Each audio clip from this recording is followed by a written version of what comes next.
graduated from Rowan University in the spring of 2022 with a sports communication and media degree.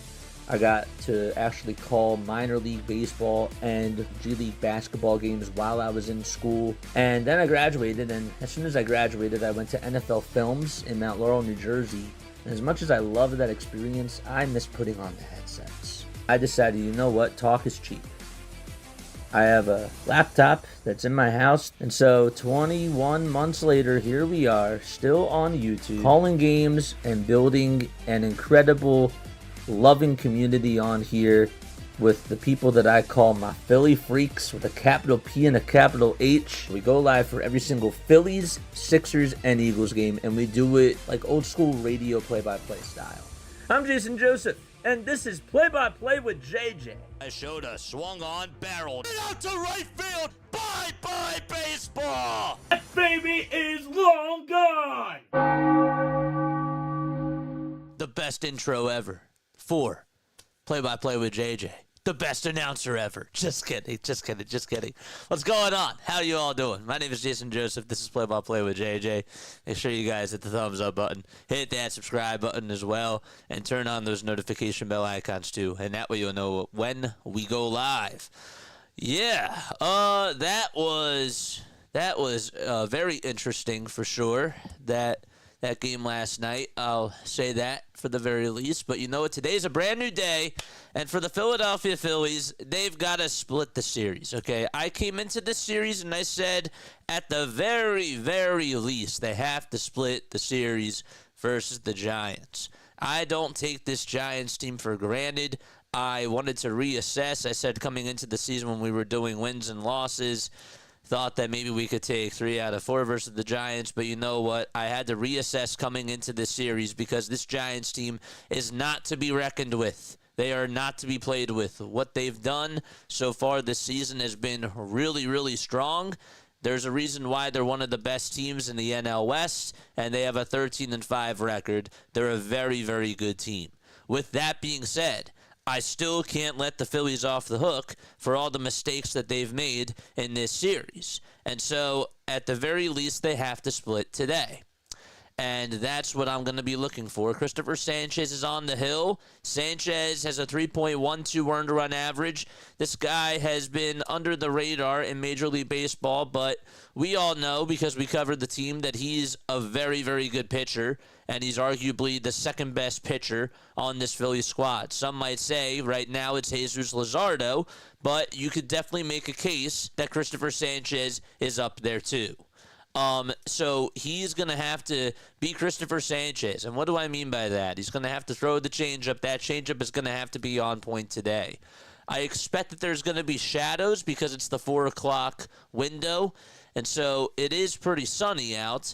So I do expect that shadows are going to be a factor, and it's going to be really hard for these hitters to see, even with the batter's eye. So I expect Christopher Sanchez to be out there pitching very, very well and going 6 good innings today. Offensively speaking, okay, the Phillies today have a lineup that is really just interesting. I don't know what else to say about it, but Bryson Stott's going to be leading it off.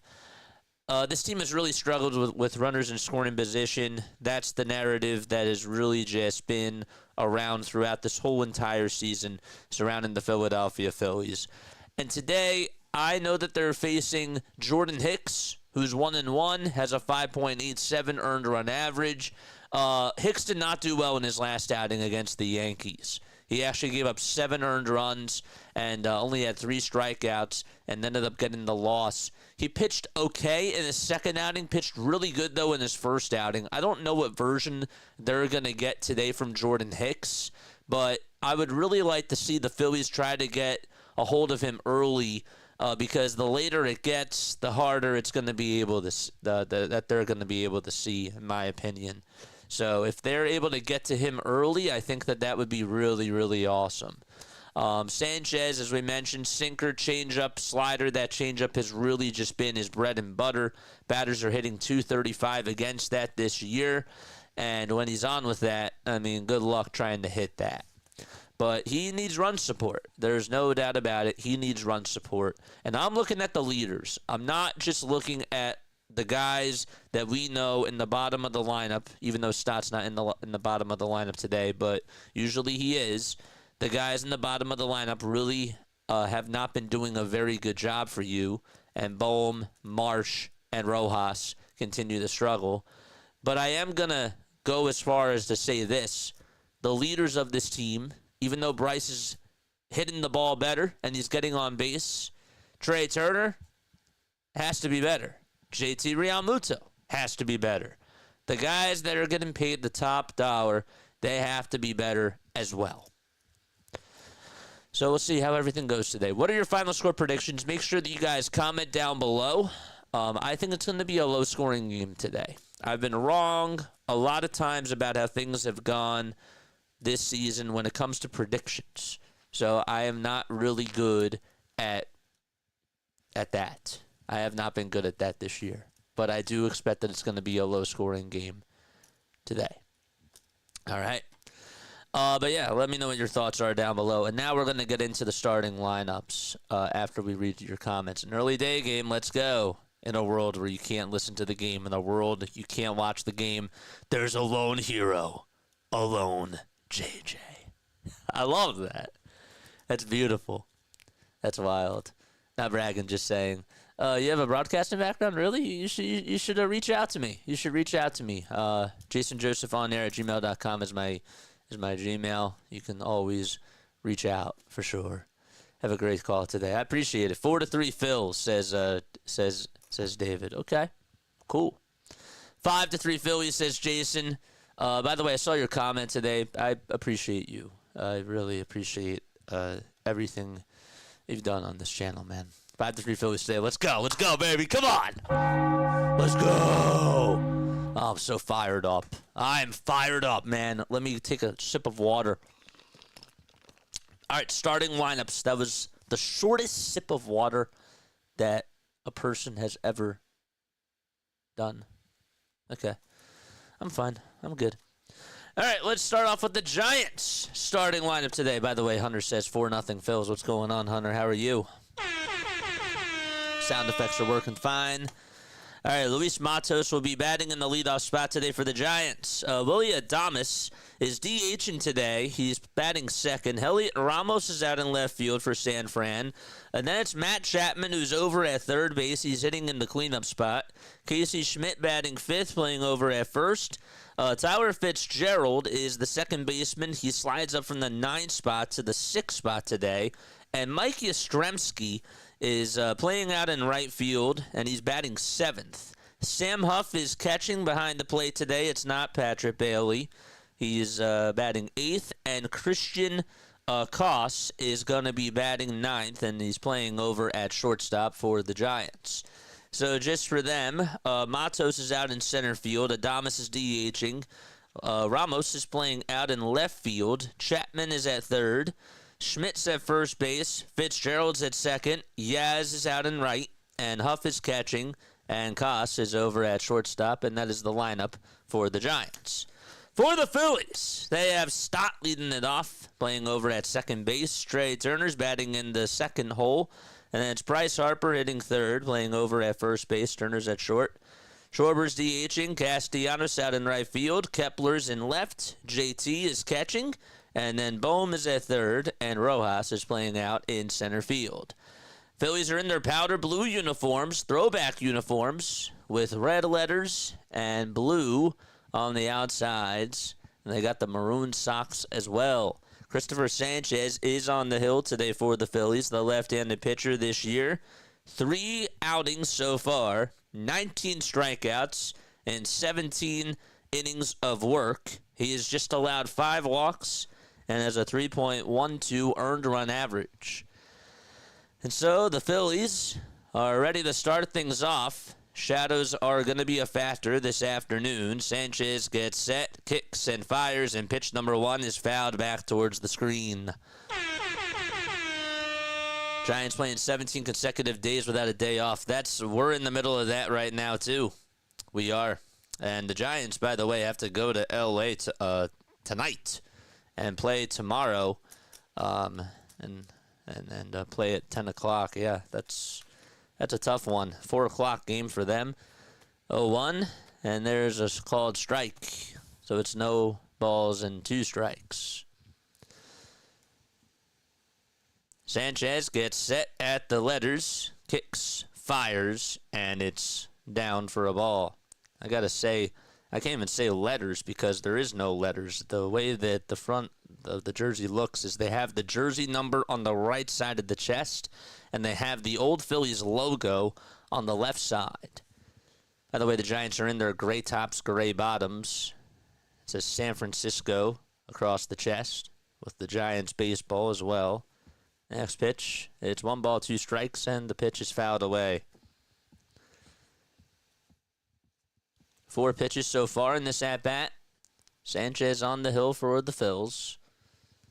He's 28 years old from La Romana, Dominican Republic. And the next pitch is down for ball 2.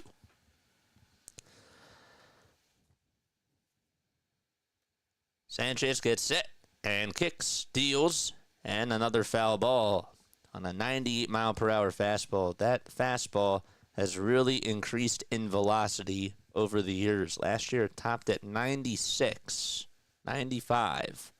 Now it's reaching 98 this year.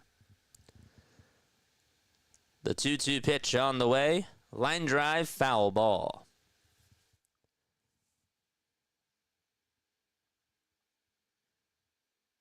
Last time that Sanchez actually faced the Giants was on May 29th of last year.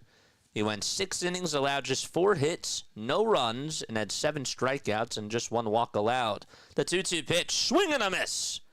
The first strikeout by Christopher Sanchez. Looks like he decided to go change up there. And Matos was not thinking that that was going to be the pitch. Now it's Willy Adames, orange batting gloves, and an orange sleeve on his right arm as he rests the bat on his shoulders. Pitch, and that was a little bit low, but it's a called strike by Phil Cuzzy. Home plate umpire is Phil Cuzzy. Over at first base, it's Tony Randazzo, Clint Vondrax at second, and Dan Bellino is the third base umpire. The 0-1 pitch to Adames, and it's just outside at 97.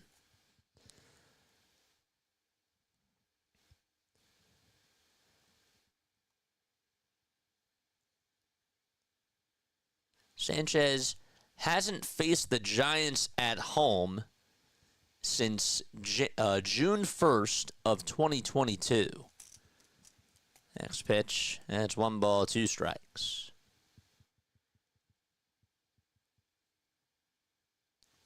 He only went 1 inning in that outing, so he's never started against the Giants at home. The 1-2 pitch, another swing and a miss, and Christopher Sanchez, both outs have come via strikeout for him.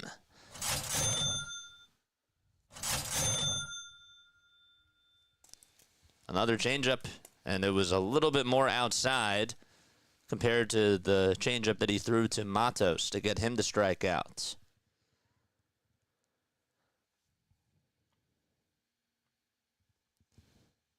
Two outs, nobody on, and Sanchez fires a changeup that's in there for strike 1 to Heliot Ramos.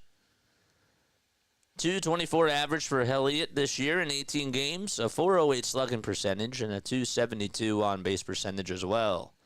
0-1 pitch, and there's a fly ball hit out over to left field, and looking up and bouncing off the top of the wall is the left fielder, Kepler. And, well, we're going over to second base is Ramos. That was smoked, and it went over the head of Kepler. It bounced off the top of the wall. If it was a little bit more up, that's a home run. So it's ruled as a double.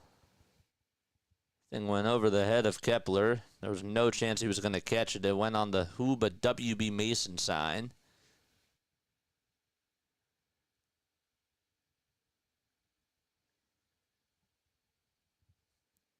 And Ramos is over at second base. And now it's Matt Chapman, who will step on into the batter's box. Sanchez looks back at second and fires a strike to home plate at 96. Phillies defense, it'll be Sanchez on the mound. The battery is JT Realmuto. At first base, it's Harper. At second base, it's Stott. The third baseman's Bohm. And the shortstop is Trey Turner. Sanchez stares back at second and will deliver from the stretch. And he throws a changeup in the dirt. Casty's out in right. In left, it's Kepler. And in between the both of them is Rojas. 16 pitches for Sanchez in this first inning. Struck out the first two batters, and then Ramos doubled. He's over at second base. The 1-1 to Chapman. There's a ground ball hit over towards the right side into the hole for a base hit. Casty will get over to it. The throw is made to home plate. It's not in time. And there's an RBI single by Matt Chapman. He got it right into the hole, and now he's over at second base now.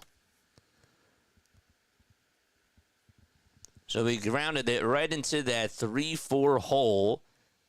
It went right by Bryce Harper. Casty got over to it and tried to throw it to home plate. There was no chance he was going to get Ramos. And so it's an RBI single.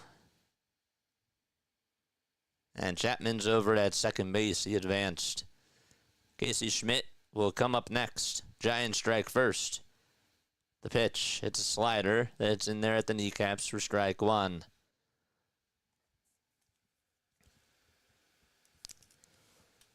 Here's Schmidt in 7 games, has a .211 average, hasn't homered yet, but he does have 2 RBI. Fitzgerald waits in the on-deck circle. 0-1 pitch, swung on and missed. As the pitch was heading into the dirt.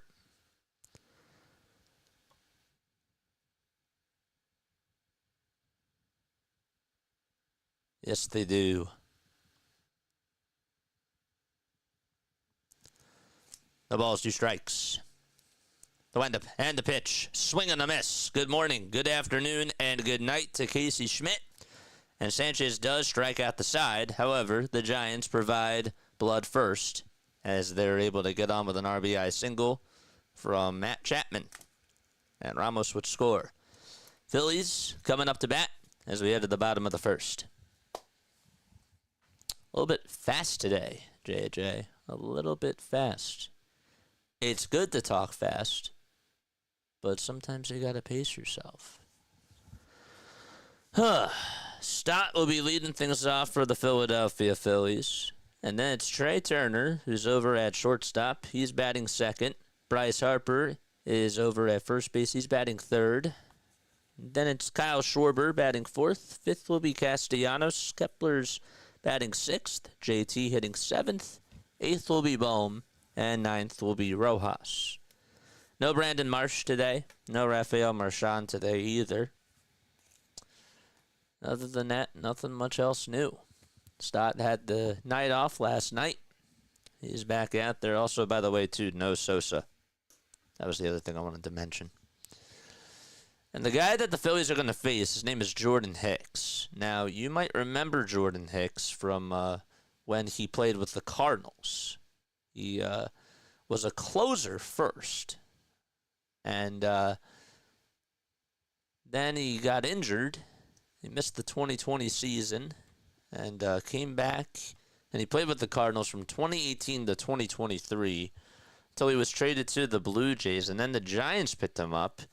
And they were like, well, let's make you into a starter. So he started in 20 games last year, pitched in 29 total games, had a 4.10 ERA last year, and 109 innings of work. So he's 28 years old now, 6 feet 2 inches tall, 217 pounds as well. And he'll face Bryson Stott, and the first pitch that's thrown is down for ball one.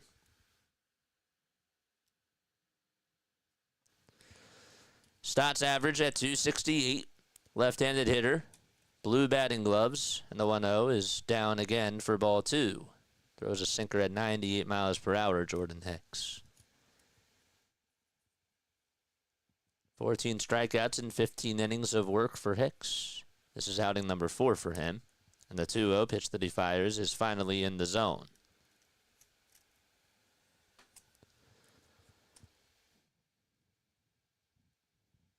There's some more afternoon baseball around Major League Baseball. 2-1. Line drive past the dive of the shortstop out to left center field for a base hit. And Bryson Stott is able to start things off with a leadoff single.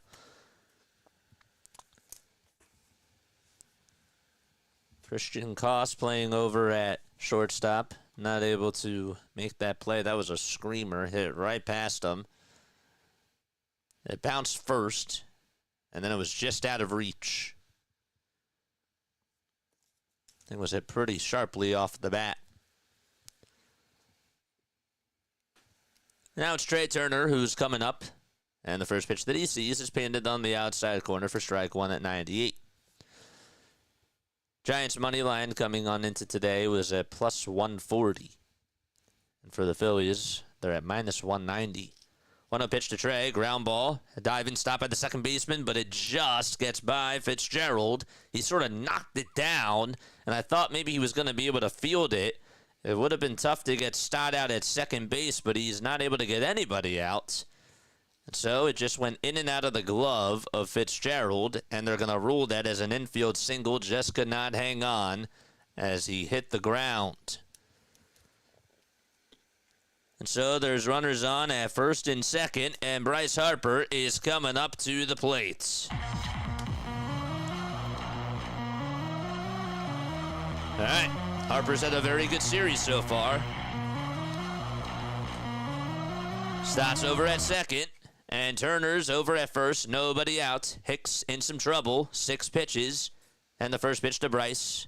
Harper takes it for a ball.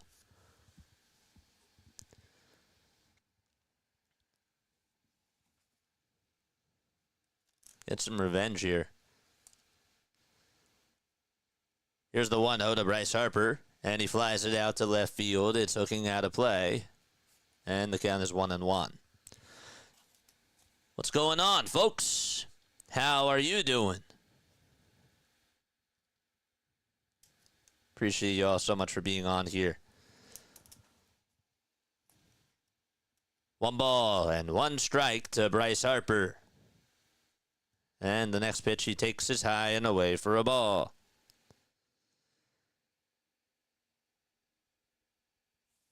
Stott, by the way, according to Jeff Kerr, is 7 for 18 leading off a game or inning after that leadoff single. 2-1 pitch, and that's high and away for ball 3. Harper ahead in the count. 269 average for Bryce. And Hicks in trouble already. 1-0 Giants. The 3-1 to Bryce Harper, and he got a fastball right down the middle at 100. He took it all the way for strike 2. I was shocked. Wow. Big pitch here to Bryce Harper. Schwarber's in the on-deck circle. The payoff pitch to Bryce. It's inside for ball 4, and that's going to load the bases. Wow, so that's going to put Stott at third, Turner at second, and Harper over at first base, and here comes Kyle Schwarber to the plate.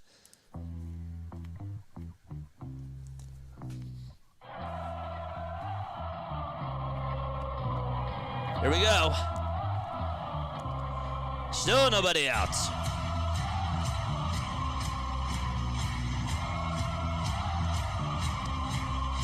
First pitch to Kyle Schwarber, strike 1. It's a sweeper.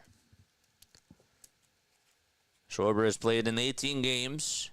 He has sunglasses on. It's pretty sunny out. Lots of shadows, too. 0-1 swing and a miss. And Hicks decided to go with the splitter for the very first time, and it worked. Thing just dipped.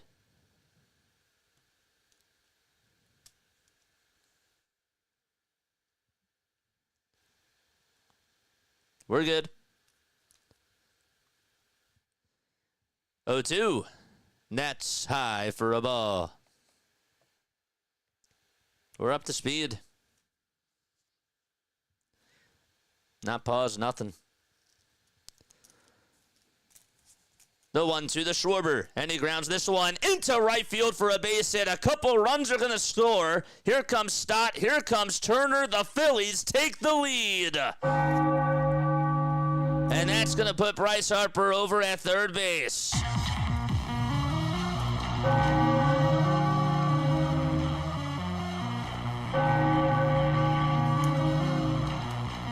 Putting the ball in play certainly does help.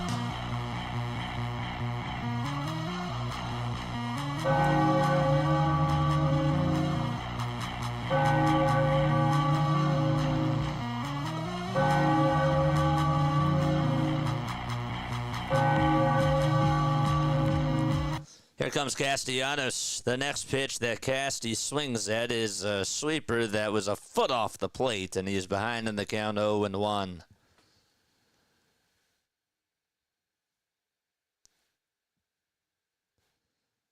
Oh, 1. It's down and away for a ball. Oh, you were on a YouTube delay? Is that what it was? That was the other thing I was going to ask. It could be your YouTube. Let's go. 1 ball, 1 strike to Casty, batting .303 on the season. And the pitch to Castellanos, line drive, base hit out to right center field. Harper's going to score, and the Phillies will get another run. And that's going to put Schwarber over at third base, and Castellanos joins in on the party.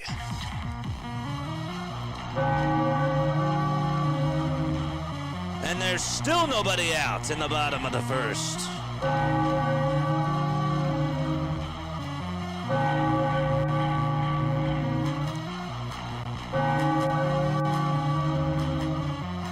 Wow. Casty actually took a wide turn over at first, and he was lucky because he was really off the bag and was able to dive back in there safely.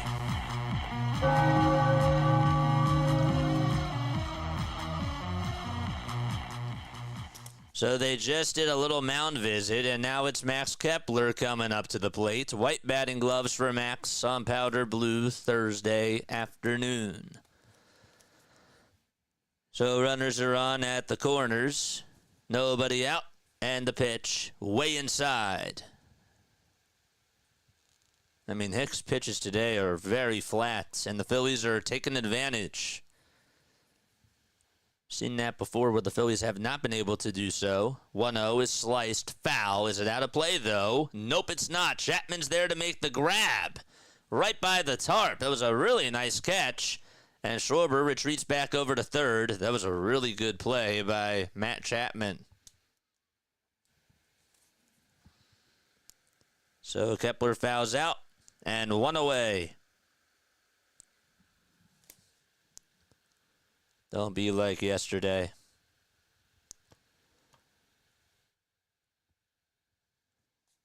So 1 away here in the bottom of the first. And JT Realmuto is up to bat. He DH'd yesterday. First pitch to JT. Swing and a miss. And he got behind on that sweeper. Phillies lost the first game 10-4, but then they won the second and lost the third. The Giants have put up double figures on them 2 times. The ball is 1 strike. The windup and the pitch. Strike 2 right down the pike.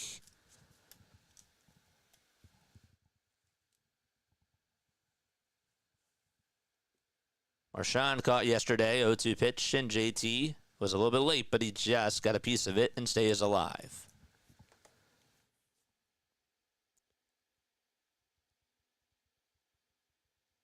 How about Schwarber and Casty coming through with runners in scoring position?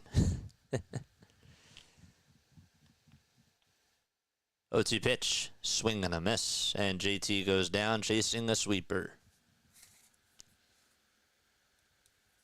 And 2 away, and that'll bring up Bohm.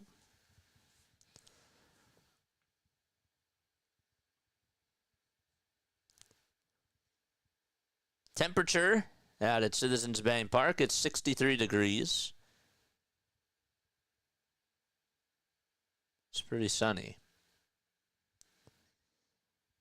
There's a huge shadow, though, at the plates. The pitch to Bohm. foul ball.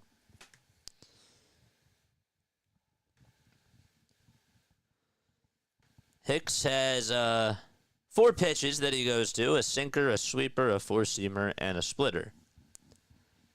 He has speed, for sure. He throws a 100-mile-per-hour sinker that's inside and low.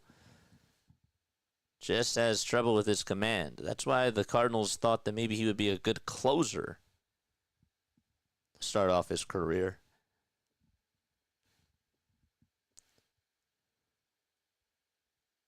He'll get set at the belt, and Bohm fouls it away.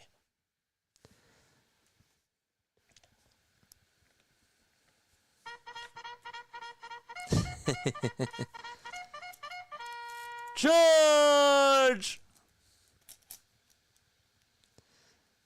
1 ball, 2 strikes.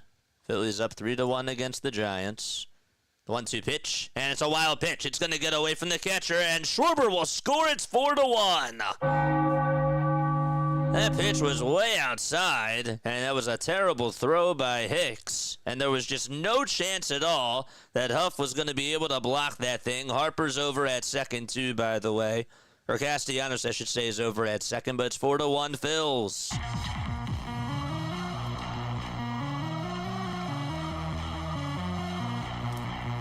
The 2-2 to Bohm. That's outside and low. That almost got by Huff again, but he did a better job at getting in front of it. 3 balls and 2 strikes. Phillies have put up 4 runs. Casty's in scoring position now. The 3-2 to Bohm. And there's a fly ball hit out towards center field. It's carrying. It's going back over towards the track. And not being able to make the catch is the center fielder. Casty will score. Matos almost made a ridiculous catch over the shoulder. He's able to get up. He throws it on in. And Bohm is over at third with a triple. Man, oh man. Matos almost made a very nice catch. He tried to catch it over the shoulder, and he just was not able to hang on. He collided right into that wall and then sat down, got right back up. It just popped out of the heel of the glove. It almost went over the fence, too, by the way. And so it's an RBI triple by Alec Bohm. It's 5-1 Philadelphia. Wow. And now it's Rojas coming up to the plate. And the pitch. That's taken down for a ball. That was I thought that, honestly, I thought that was tough. I mean, yeah, should he have caught it? Yeah, but that's not an easy catch. 1-0 pitch to Rojas. Ground ball hit over to shortstop. The throw over to first. It was almost wide. And Schmidt was just able to just make the catch there. All right. So we're going to the top of the second inning. It is 5-1 Philadelphia. Thought that was a tough play. Running it up on the G-men. Damn, 5-1. What the heck is going on? What's going on?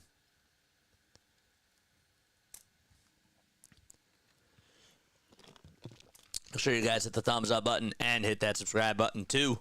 Phillies put up 5 runs in that bottom of the first. And it'll be the Giants who come back up. It's Fitzgerald, Yaz, and Huff that are due up in the batting order for San Fran.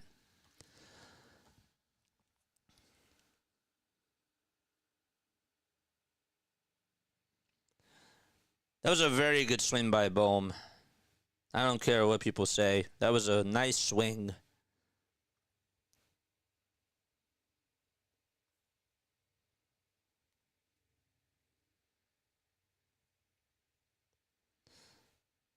Who is this team, says Jack.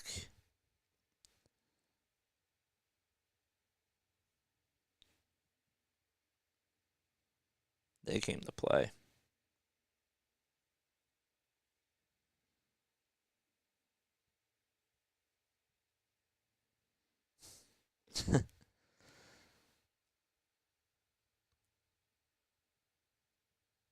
Damn. Sure, you guys hit the thumbs up button and hit the subscribe button as well. We're going to take a look around the out-of-town scores right now. The Pirates, they shut out the Nationals today 1-0. Andrew Heaney got the win. Heaney's still in the league. So he was able to shut out the Nationals. The A's lead at 5-0 out in Chicago against the White Sox. They're in the top of the ninth. The Diamondbacks won today out in Miami 6-4. The Phillies will play the Marlins. AJ Puck, who got AJ Puck, who got the save against his former team, has fourth save of the season. And the Mariners were able to win in extra innings by a score of 11-7 against the Reds. What a game that was. First pitch to Fitzgerald, it's inside for a ball. Second pitch is in there for strike one.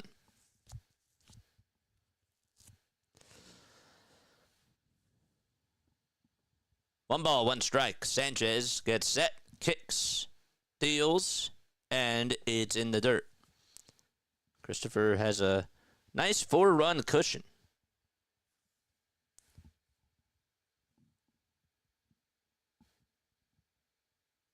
The 2-1 offering, swing and a miss. That's a word that I don't use.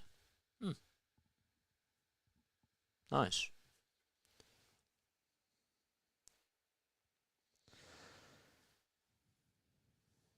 Sanchez not wasting any time again. Throws the 2-2, and Fitzgerald buys into it and chases after the changeup. For out number one, that's the fourth strikeout for Sanchez.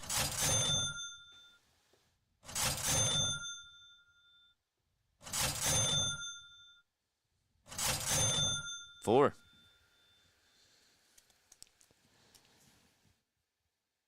Sanchez is ranked as the sixth best starter at home, according to ERA. And the first pitch to Yaz will ground this one over towards the right side. Stott will gobble it up, and he'll toss it over to first.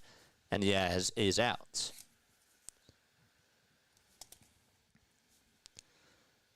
Eric Fetty actually has the best ERA at home at a 1.88.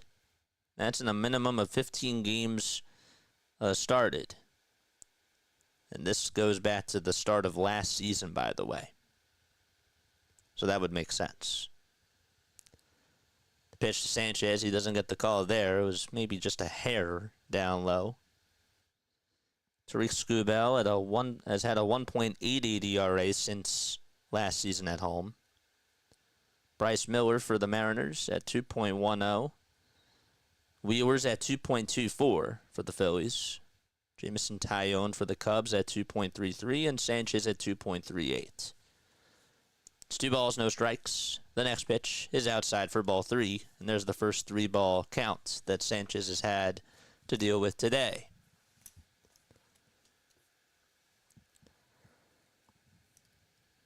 On deck is Christian Koss. The 3-0 pitch, strike one. Huff was taking it all the way. There's Bob Melvin. Standing over by the rail. 3-1 pitch, and that one misses inside. And it's for ball 4. It's the third base runner today for San Francisco.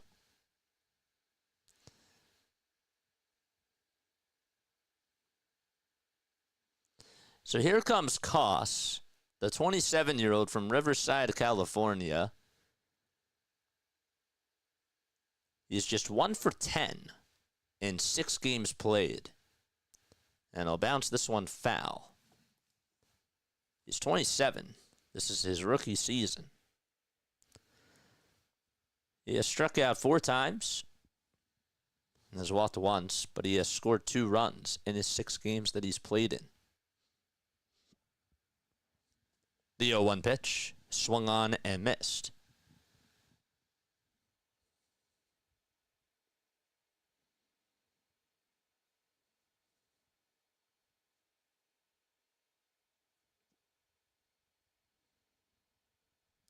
The ball's 2 strikes.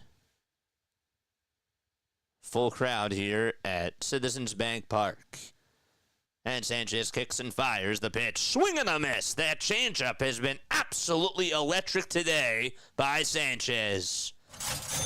Give him 5 strikeouts and 2 frames of work. And we're going to the bottom of the second. It's 5-1 Phils.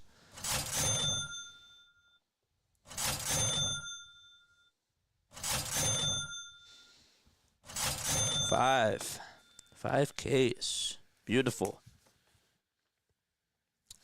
All right, bottom of the second, man. Let's go. Huff UO.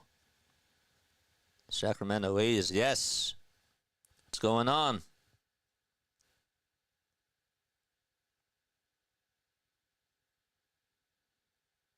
Sorry, Jason, I was not being a smart guy. What are you talking about?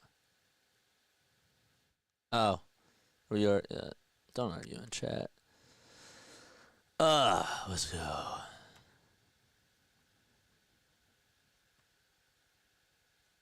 Quick inning, 5 pitches. That was not 5 pitches, but 5 strikeouts. Oh yeah, Lee's not in the lineup today. I forgot to mention that too. No Jung-Hoo Lee today.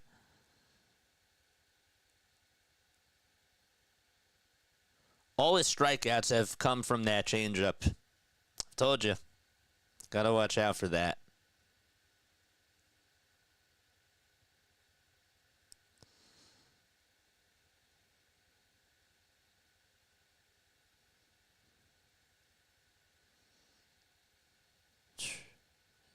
Spelled Christopher wrong.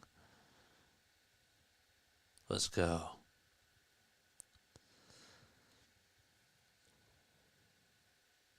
Don't forget to like and don't forget to subscribe, folks.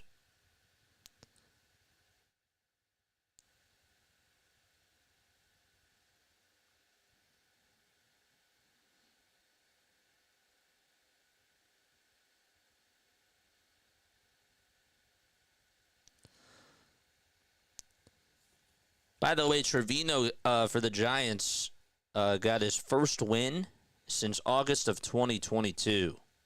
And he went 2 scoreless innings in Wednesday's outing. So that was good for him. It's 1 ball, 1 strike to Bryson Stott. Hicks still pitching. He had a very bad first inning. And the 1-1, and Stott dodges out of the way. So that thing came running inside. And he has to get the helmet back on, step out of the box, readjust. 2 balls, 1 strike.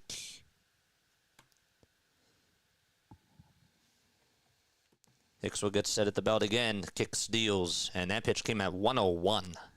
And that's on the inside corner. Giants are 1.5 games behind the Padres in the NL West. Phillies are a game behind the Mets in the NL East. And the 2-2 is high and outside for ball 3.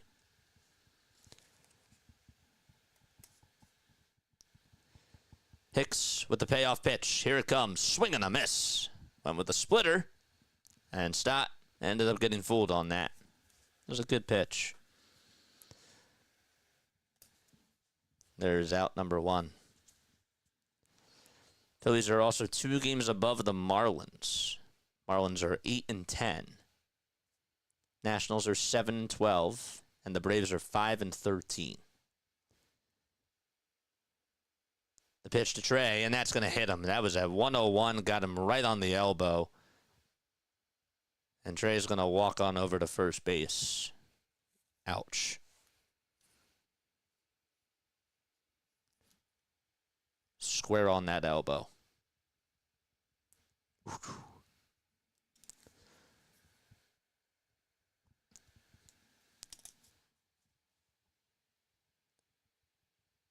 It's more towards actually the wrist. The trainer's going out there. The pitch just comes so fast. And when you look at the replay, it's like, damn, I thought that hit him right on the elbow, but it just went a little bit more inside towards his wrist. And Rob's there. The trainer's out there. Rob gives him a little pat. He says, I'm okay. Everybody will go back to their spots.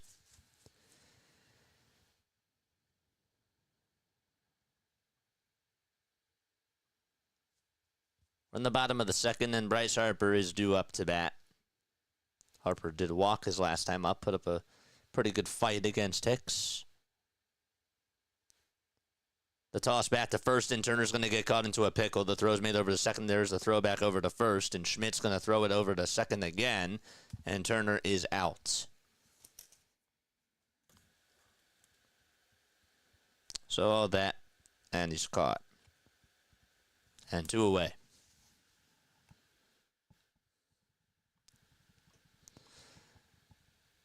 What's going on, PAS? How are you? Drop your link down below, my friend. So now it's Harper who's up to bat, and the first pitch that Hicks throws is definitely wild. It's way outside.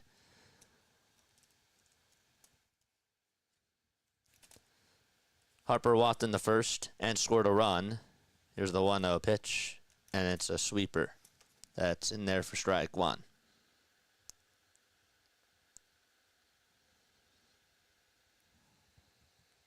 The pitch to Bryce. He gets underneath it and sends it out to left field, medium depth, and Ramos will make the grab, and the inning is over. No runs, and we're going to the third inning.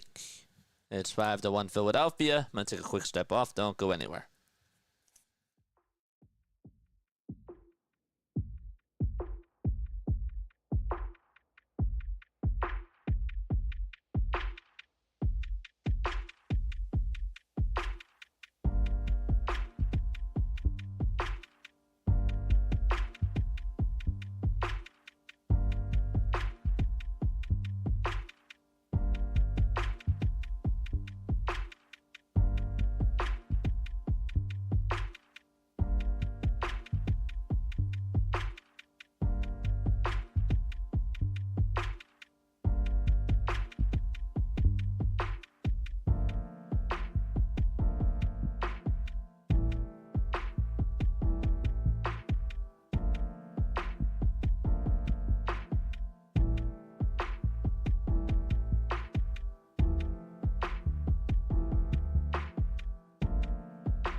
We just got word that Lee Corso is retiring. College football coach and ESPN sportscaster and analyst. He's 89 years old. He just announced that he was retiring, and it was announced on the Pat McAfee show. So there's some breaking news right there. Make sure you guys hit the thumbs up button for all Phillies, Sixers, and Eagles breaking news that we try to cover on this channel. We also cover the games too. And we keep up with it all. We do Sunday Night Baseball as well. We want to try to do more baseball this year. And so that'll be really awesome. Luis Matos is going to be coming up to the plate for the Giants. We're in the top of the third inning. It's 5-1 Phillies. They put up all 5 of their runs in the bottom of the first. They had a 2-run single by Schwarber, an RBI single by Castellanos, and then Schwarber would then score on a wild pitch, and Bohm had an RBI triple. The pitch to Matos, and he taps it foul. Luis struck out in the first. He tried to make a really nice catch out in center field off of Bohm's hit, but just was not able to hang on. The 0-1 pitch, here it comes. It's swung on and missed.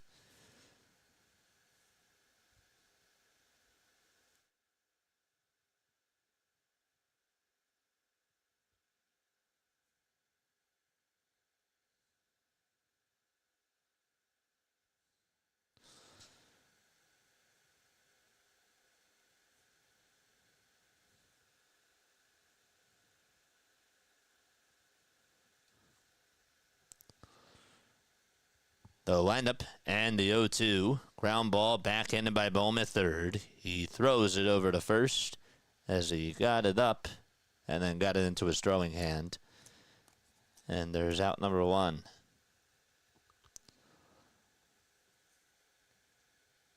Giants have a .505 winning percentage against NL East teams in 2,887 games.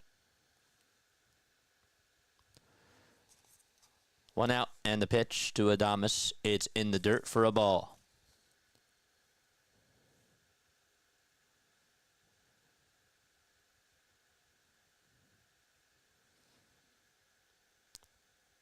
Phillies have a .499 winning percentage against NL West teams. 1-0 pitch. It's flied out over to left field. Kepler comes jogging on in over towards third, and he'll make the catch. So Matos grounded out to third, and the Adames flies out to left.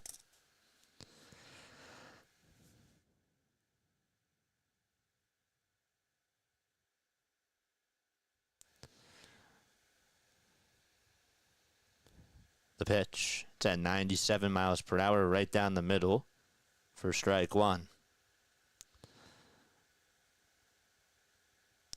Farhan Zaidi, who was the president of baseball ops for the Giants and general manager for the Dodgers, is back with the Dodgers this year. The pitch. There's a ground ball hit back over towards the mound. And Sanchez has it. Underhand throw over to first is in plenty of time. And the Giants go down in order, 1, 2, 3. We're heading to the bottom of the third, 5-1, Philadelphia. He's listed as a special advisor now of the Dodgers. He was actually with the Dodgers from 2014 to 2018 as their general manager.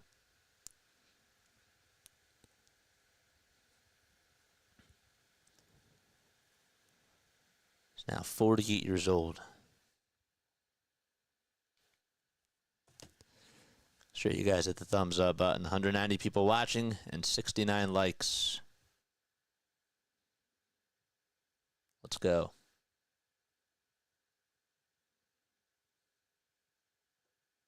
What's up, halftime? Max Coverage TV, what's going on, man? He says, what's going on? The sub count is flying up, bro. Let's go. He said, thanks, dude. I appreciate you. What is going on, Max Coverage TV? I appreciate you for coming on here, man. Guys, make sure that you go like and subscribe to Max Coverage TV. I know I say this a lot when he comes on here, but I really mean it. He does an awesome job covering the Yankees. And the Yankees are playing at Steinbrenner Field tonight as they take on the Rays. So that'll be really nice. That'll be cool. Appreciate you for stopping by. Now day 16, pain is manageable. Ugh. Ugh. That sucks. Sorry about that, Cambodia. Ugh. 4, 5, and 6 are due up in the batting order for the Phillies, and time's going to be called by Hicks. I think that there's an issue with his PitchCom device or something's not right. So he's having a conversation with his catcher, and he's going to get a new piece of equipment. That's what it was. I figured that's what it had to deal with. I mean, I don't know how many times we've had these same issues, and I feel like this is also another reason why you're seeing more of these timeouts, because we've just have had issues with these technology. The pitch, and it's way up high for a ball to Kyle Schwarber at 100 miles per hour.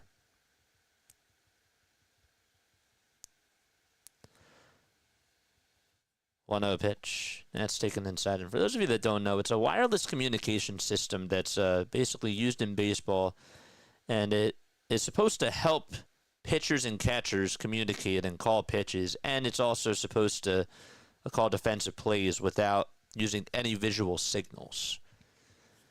1-1, swing and a miss. Sorry, it's 2 balls, 1 strike. The 2-1 to Schwarber, and he hits this one out over to right field, got way underneath it, and Yaz walks over towards his left and stops and catches the can of corn. Even as a Mets fan, I love Max Coverage TV. I do too. I do too.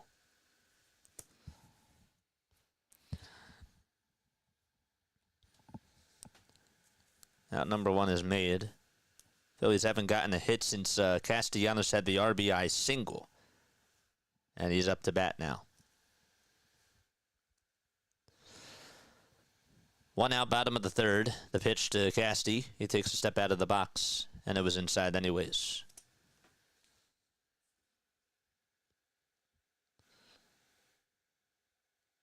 The A's hit 4 homers today, and they just swept the White Sox. 1 ball and 1 strike.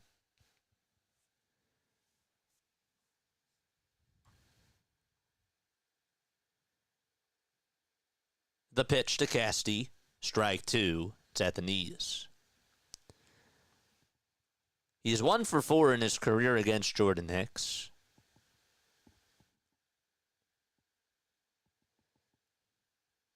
Here's the 1-2 to Casty, and he just gets a piece of the pie and fouls it back.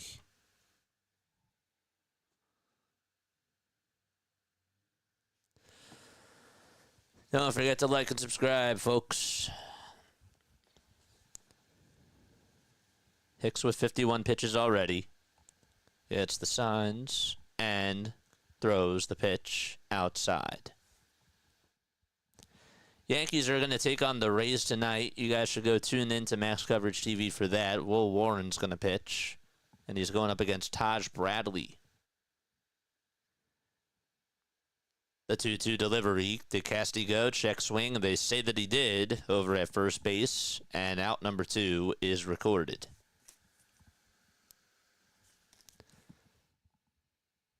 I think he went around too.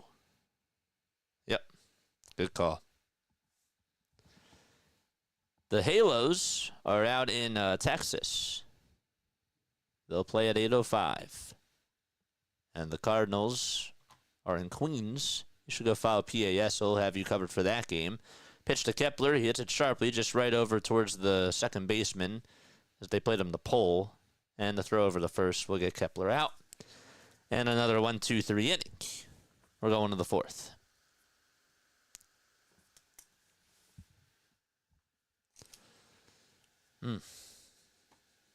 He just went. Going to the 4th.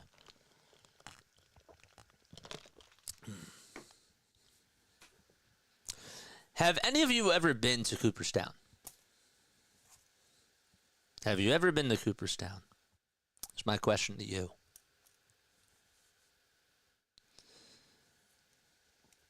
If so, what was your favorite exhibit, or what was your favorite thing about the Hall of Fame?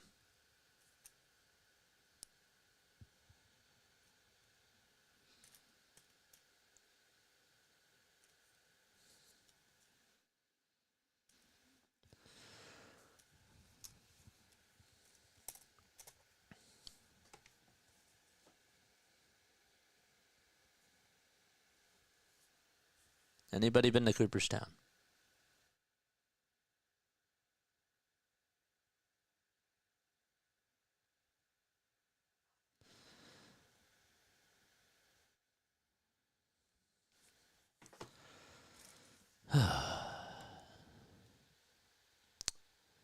If you're on the vertical stream, appreciate you all for tuning on here. If you're on the regular stream too, I appreciate you guys for being on here too. I forgot to go live on TikTok. We're going to do that right now.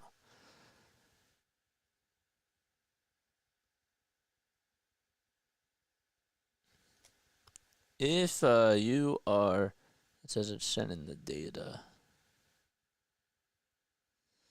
If you're over on TikTok, hello. Welcome aboard. My name is Jason Joseph. This is Play by Play with JJ. We go live for Phillies, Sixers, and Eagles games, and we try to cover you with breaking news as well. Phillies lead at 5-1. We're in the top of the 4th inning. And Christopher Sanchez is back out there for his 4th frame. John Moore says, I have very young, though. We used to play tournaments up there. Beautiful fields. I'm from the Buffalo area. Wow, that's really nice. Cambodia said 1984 lately. Or 1984, maybe. The ball is 1 strike. And here's the pitch. It's in there for strike 1. We were there the day that Schmidt and Ashburn were inducted. Huge crowd, and it was a hot day. Not yet, but it's on my bucket list. Saw the Scorpions, Foreigner, Iron Maiden, Motley Crue on back-to-back days. Mushrooms were involved. 0-2. That's down in the dirt for a ball.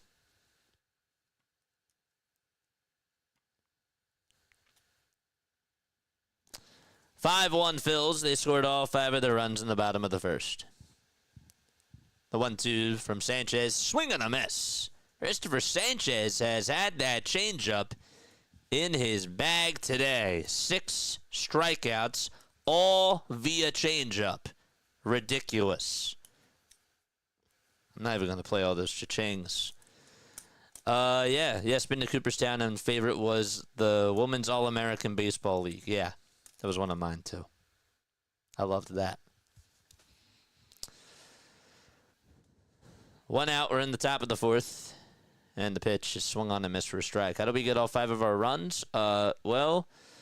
We got a 2-run single from Schwarber, an RBI single from Nick Castellanos, a wild pitch, and then an RBI triple by Bohm. 0-1, swing and a miss. Some people would say it was a misjudge out there by Matos in center field. I thought it was a tough catch, but it was a good swing. Here's the 0-2. It's down.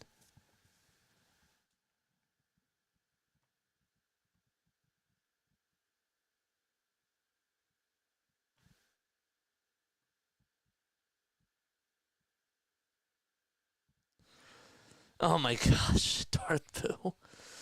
The 1-2 pitch. Another changeup that swung on and missed. And the Giants just cannot solve Christopher Sanchez today.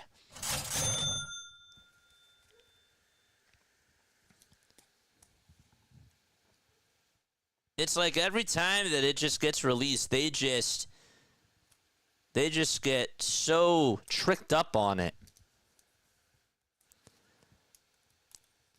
Here comes Fitzgerald, and there's a check swing foul ball towards the first base side. My son just came into the room crying, and I asked him, "What's wrong, buddy?" He was sad that less than half the people hit the like button so far. Please help my son. Oh, my gosh. You're ridiculous. 0-1, another changeup that swung on and missed.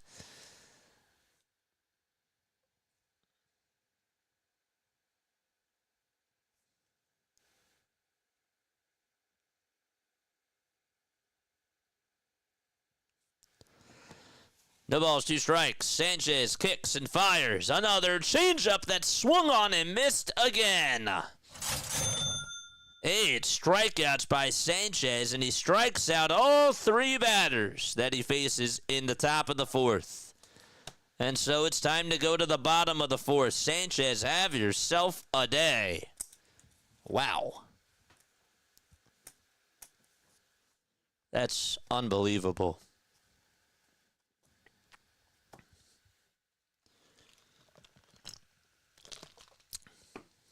He is on one for sure.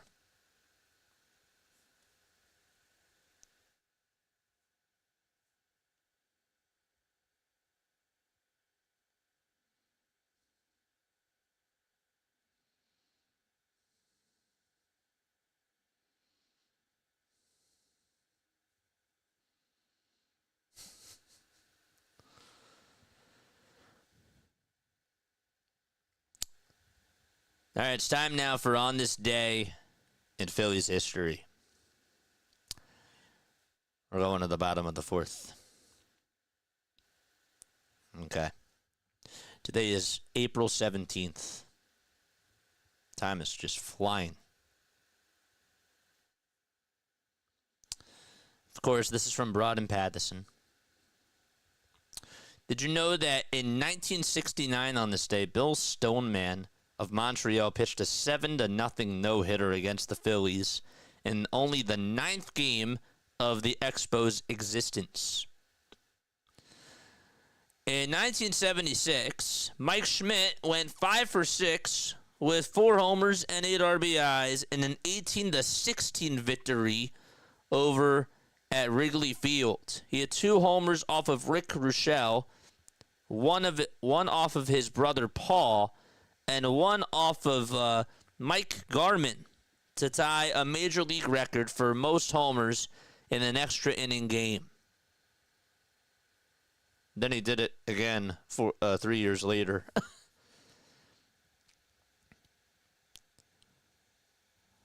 The pitch to JT, and it's taken for strike one. In 1996, the Phillies actually tied an NL record by recording 21 infield assists in a 9-inning game at Montreal. 9 were by Kevin Stocker, and 8 were by Todd Zielli. Please tell me if I'm saying that correct. The Phillies actually won that game 9-3. Don't forget to like and don't forget to subscribe. The pitch, and it's taken down for a ball. It's 2 balls, 1 strike. What's up, Cam?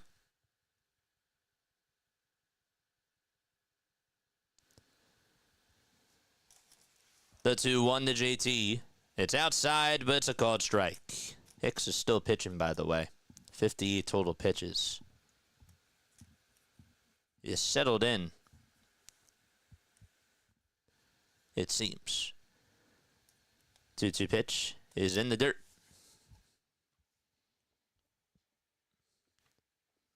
'99 likes 232 people tuning on in. Let's try to get to 200.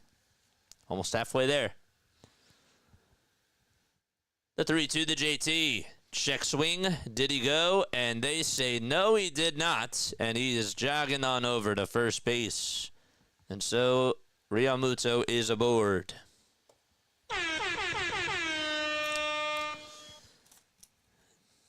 That's the first base runner since Trey Turner got on with a hit by pitch in the 2nd inning. Then he was caught. Now it's Bohm. 5-1 Philadelphia. And Bohm takes it in the dirt for a ball.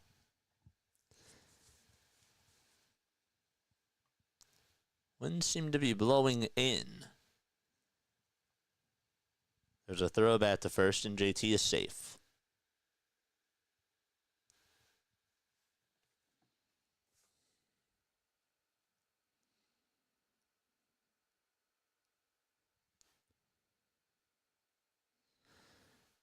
Throw back to first is not in time.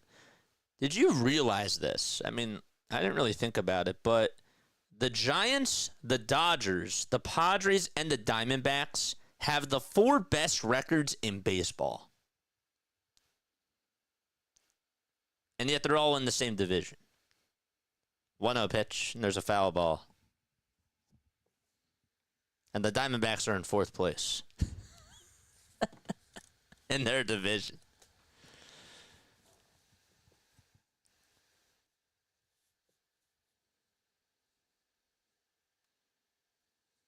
Here's the 1-1. The Bohm swung on and missed.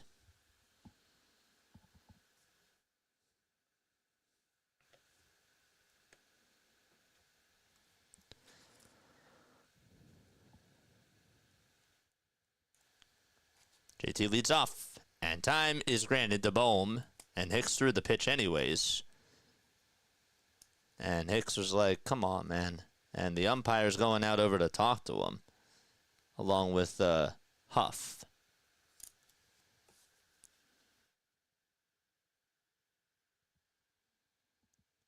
I mean, he called for time pretty late, I'm not going to lie.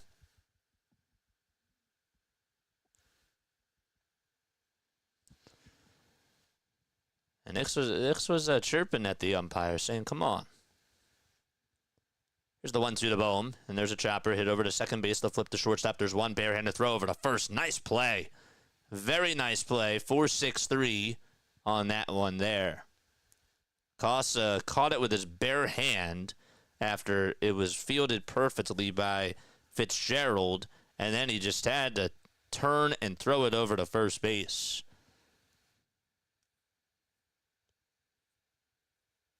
A nice dig out, too, by the first baseman, Schmidt.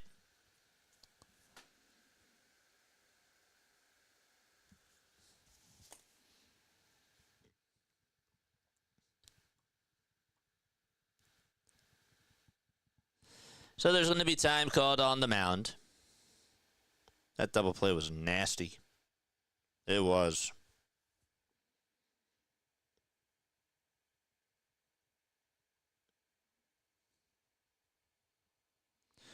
JP Martinez, who is the pitching coach for the Giants, just went out there to talk things over.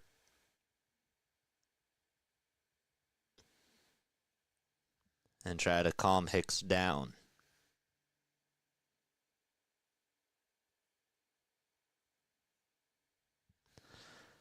Here's the pitch to Rojas, swing and a miss at 101 on the gun.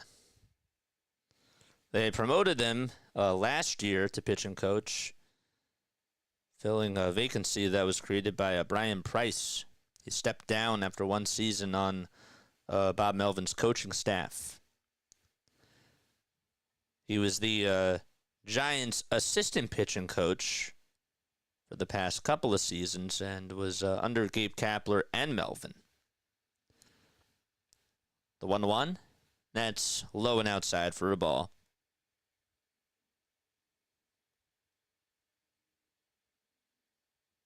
He actually grew up rooting for the Giants because he was from Mill Valley, California.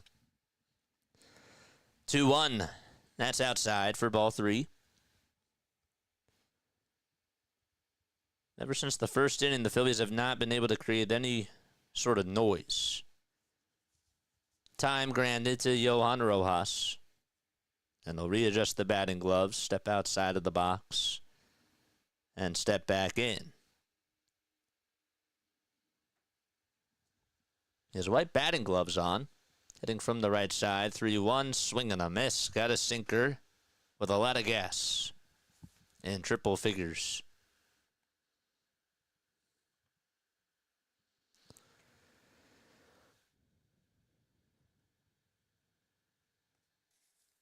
The 3-2, outside and low for ball 4. And that pitch came at 102 miles per hour. That's the second walk allowed in the inning by Hicks. So far his line today, 3 2/3, 5 earned runs, 5 hits, 2 walks, 3 strikeouts. And for Sanchez, 4 innings, 2 hits, 1 earned run, 1 walk, and 8 punch-outs for him. And Stott is coming up. And Stott will take down. It's a fastball.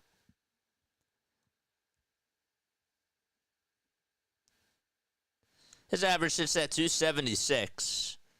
And he's 1 for 2 today. They'll throw it back over to first, and Rojas is safe.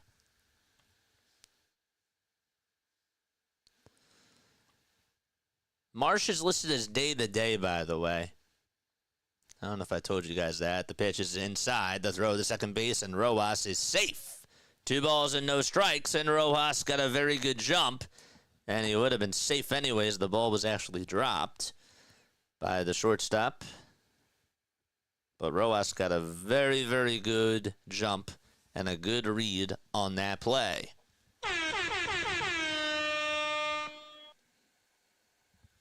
He's fast. He's really fast.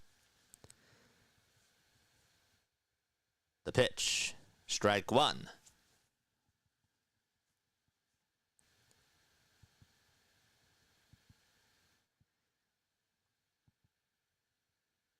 Doesn't matter how fast you throw it, it's always about where you're throwing it. The 2-1 pitch, and that was a beautiful sweeper. That caught the upper tier of the inside corner for strike 2.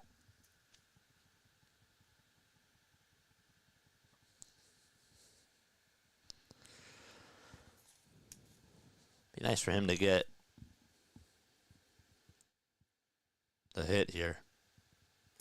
Try to go down the opposite way. The 2 to the stop, and he shoots a foul. So as we mentioned, Marsh is listed as a day of the day.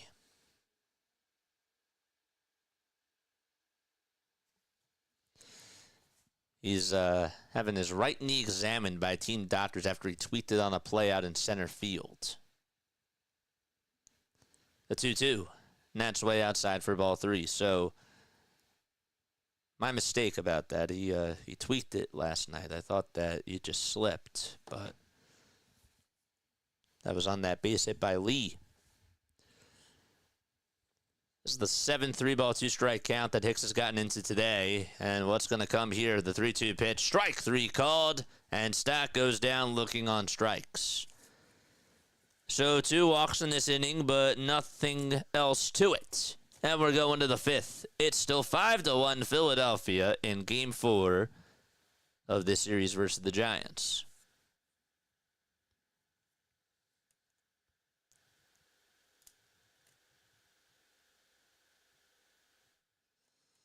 What's up, folks?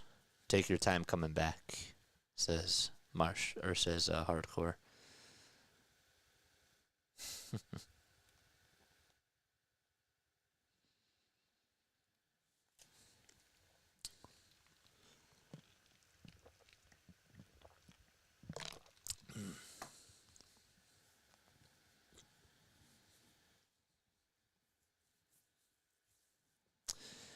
If you guys want to become a member, it's $2.99 a month.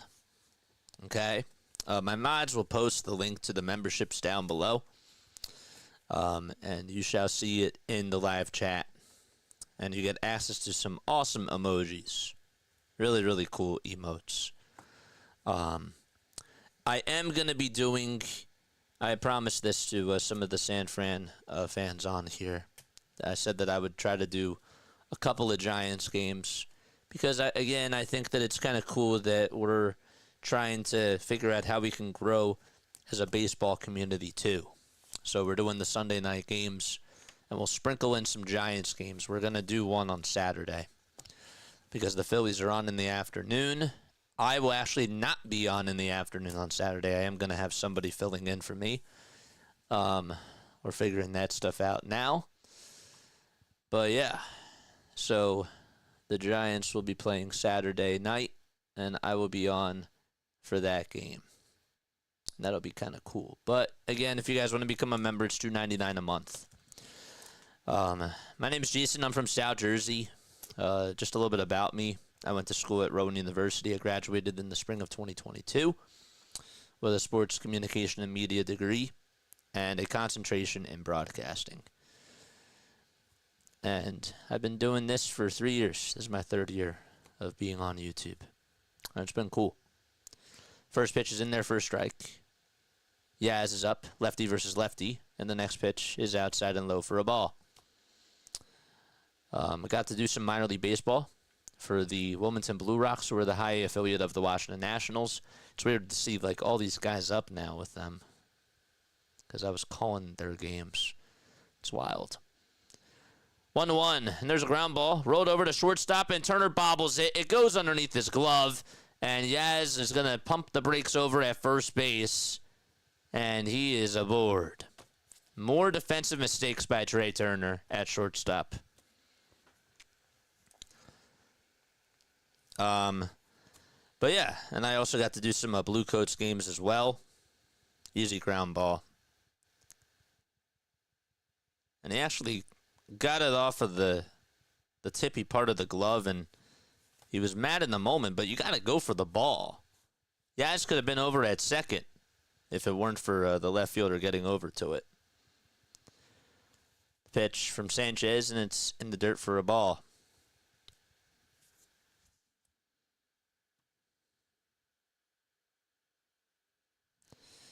Here comes Sam Huff to the plate. He walked his first time up. He's catching for Patrick Bailey today. 1-0. It's in the dirt for ball 2.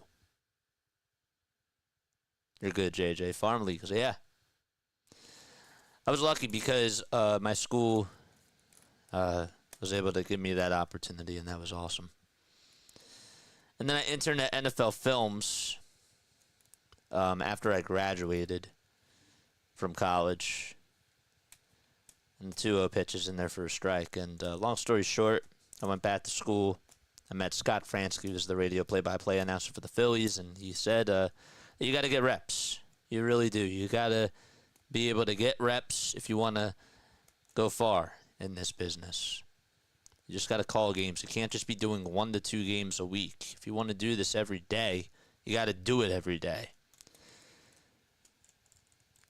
Next pitch is taken for ball 2, and so this created a little animal out of me.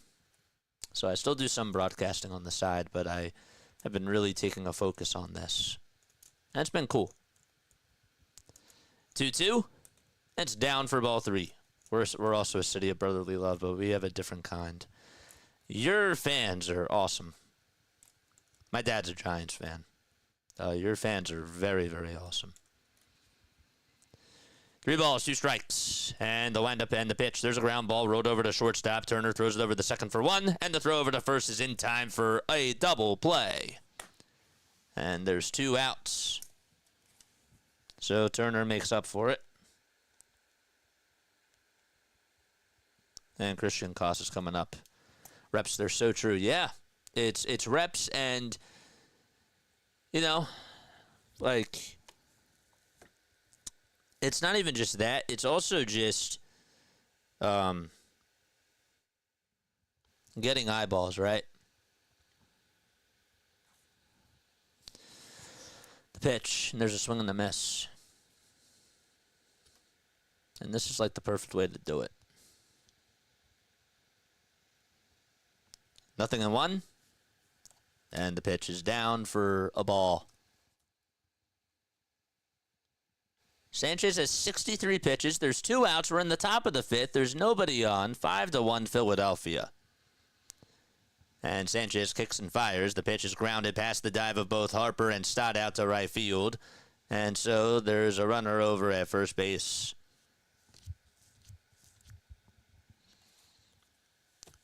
Sanchez looking good so far, JJ. Yeah, he is. He's that changeup. He has gotten Giants hitters to strike out 8 times on that changeup.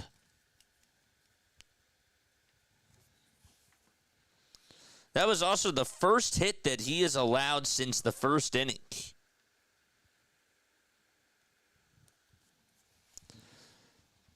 Sanchez stares back at first base, and now back to the plate.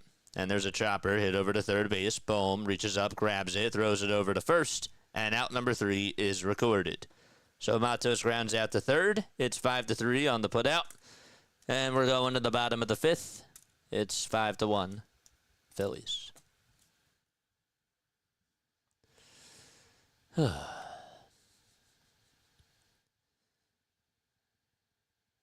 have 239 people tuning on in. Larry says, "Don't listen to JJ. Giants people.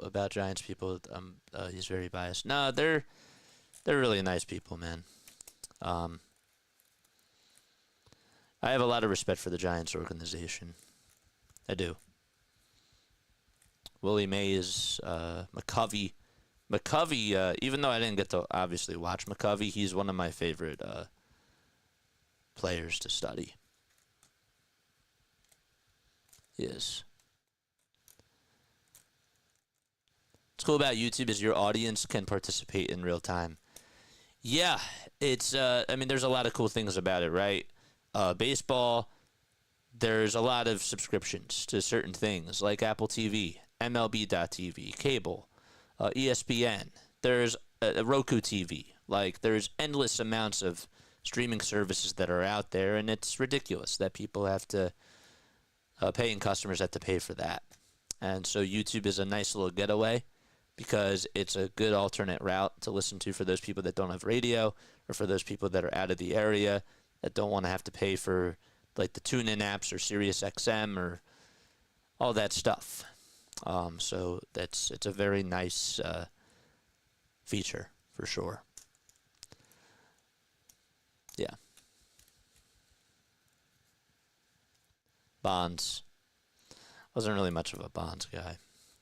I started watching baseball heavily in '06. So I remember Freddie Sanchez as a Giant. I remember Randy Wynn. 1 ball, no strikes. Marco Scutaro. I think he was a Giant too, right? 1-0 pitch. Ground ball bobbled by Adames. And that's the same mistake that Trey Turner made, but Trey's going to get on with an E6. Is that the second time he's gotten on with an error today? No.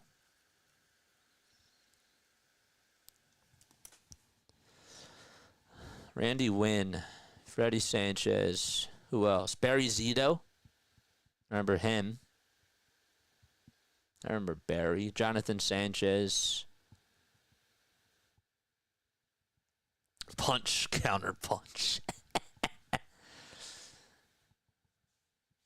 What's up, Laura?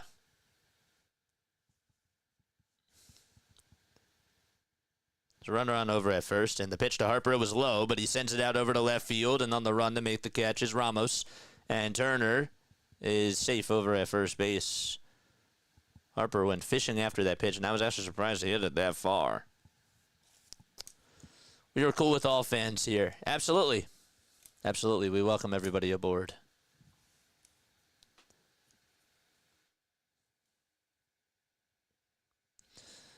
But seriously, look, we have a good chat. You know, we have an interesting group of personalities.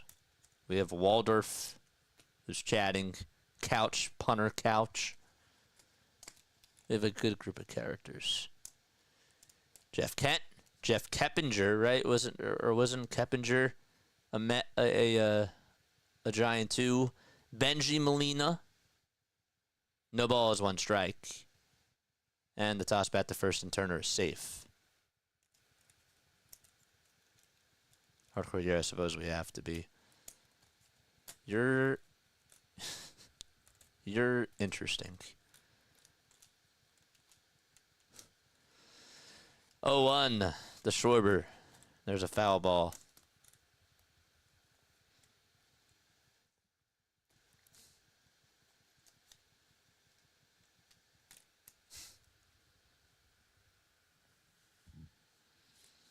After the game is done, if you guys want to call into the show, 610-314-0844 is the phone number. 0-2 the Schwarber. It's down for a ball. Keppinger was the Astros, maybe. Cody Ross.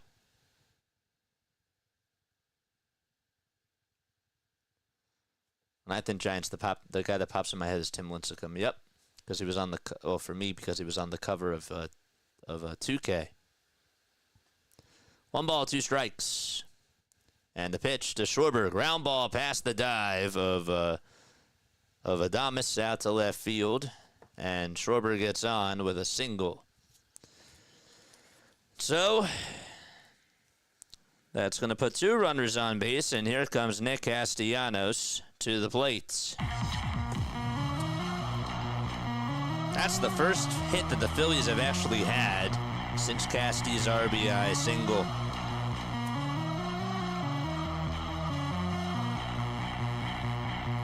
Here we go. Make some noise, chat. Let's go. Timeout is called. And Martinez will have a word with the infielders, Huff, and of course Hicks.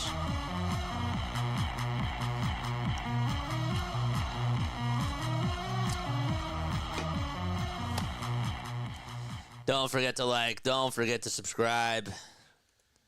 Trying to get to 200 today. We're at 126. Jarvis, thanks so much for the sub. For those of you that have subbed to the channel, I really appreciate it. Shout yourselves out in the chat. Don't troll. I really want to call out my brand new subs today. Fidel, I think, subbed.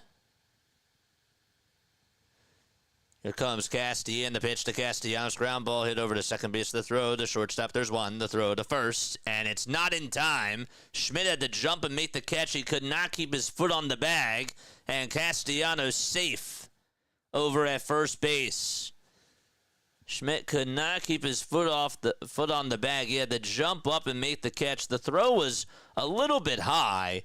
It was. And by the time Casti got there, I think his right foot just got on the bag. His left foot, that is. It's tough. I don't know if the Giants are going to challenge this. And they will.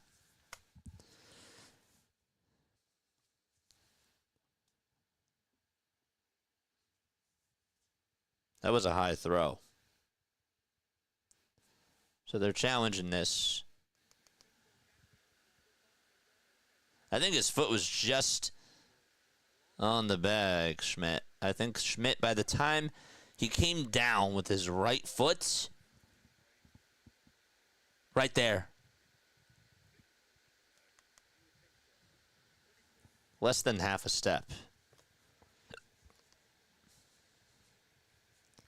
Really less than a quarter of a step. So the call is overturned, and Castellanos grounds into a double play. And the inning is over. We're going to the sixth. I think that was the right call.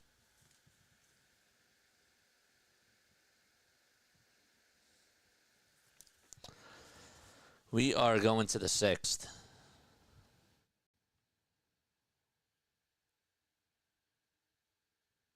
Should the name Schmidt be retired from baseball, or Schmidt?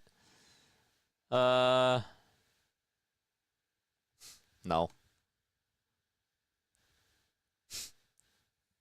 That's mean. What if you have a good player whose last name is Schmidt? Isn't Clark Schmidt in the league?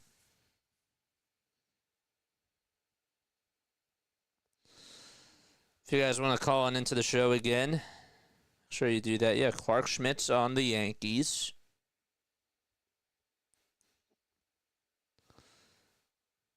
Yeah. That's the only other Schmidt that I know of. Whew.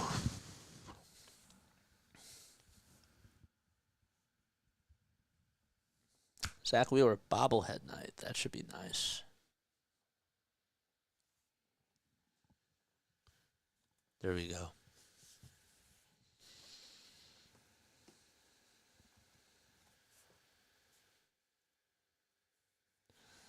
No hablo español, mi amigo.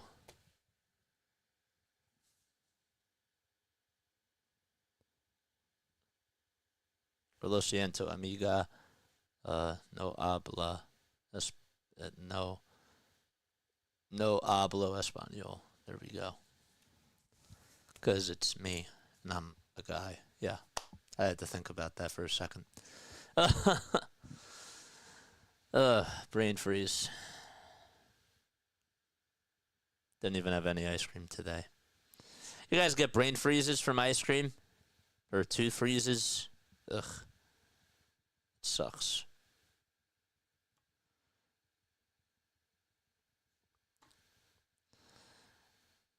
There's one little fella that's happy to be there and is getting the center of attention on camera.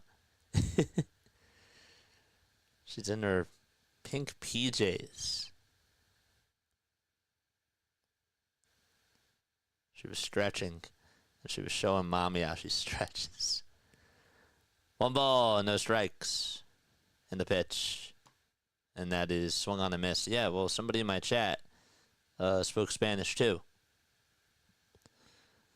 1 ball, 1 strike. The pitch from Sanchez, way outside for ball 2. Of course, eat slower. Yeah, but you don't want the ice cream to fully melt. So, like, you're not even, like, I could wait, like, for a minute, and yet I'd still get it. The pitch, and there's a fly ball, hit out over to left field, and it's caught by Kepler right towards the track.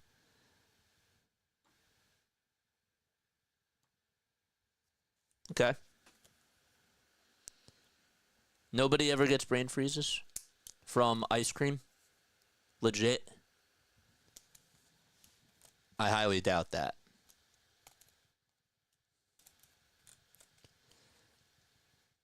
Here's the pitch, and there's a ground ball. And it's backhanded by Turner. The throw over to first, and Harper can't make the catch. It was wide. It was a bullet thrown by Trey. And so Harper tried to extend it, and it just went in and out of the glove.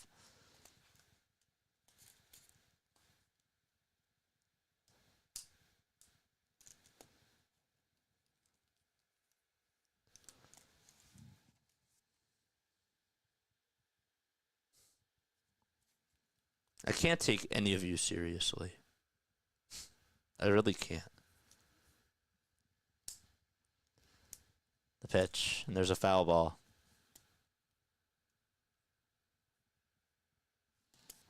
So are they going to call that an E6? It's Matt Chapman who's up at the plate, by the way. There's one out. We're in the top of the sixth. It's 5-1 Phils. Chapman's 1 for 2. He's in the box, sitting on the right side. And Sanchez kicks, steals. It's low.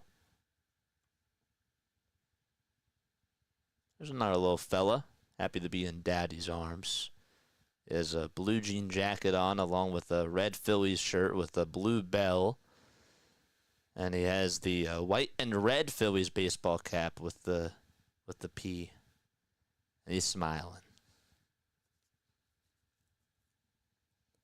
The pitch. It's 1 ball, 2 strikes.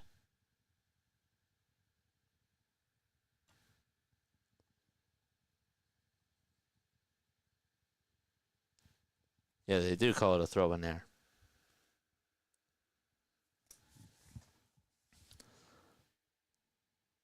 Sanchez throws a changeup, and it's in the dirt for a ball. Sanchez hasn't gotten a strikeout since the 4th inning.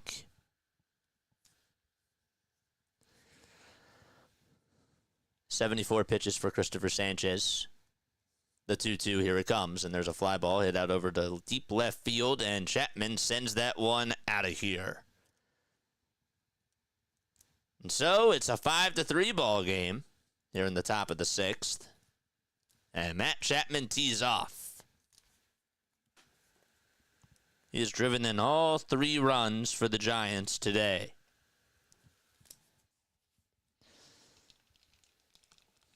Well, Teoscar Hernandez was Christopher Sanchez's kryptonite when the Dodgers came to town. And it seems like Chapman has been the kryptonite for Sanchez from the Giants' perspective.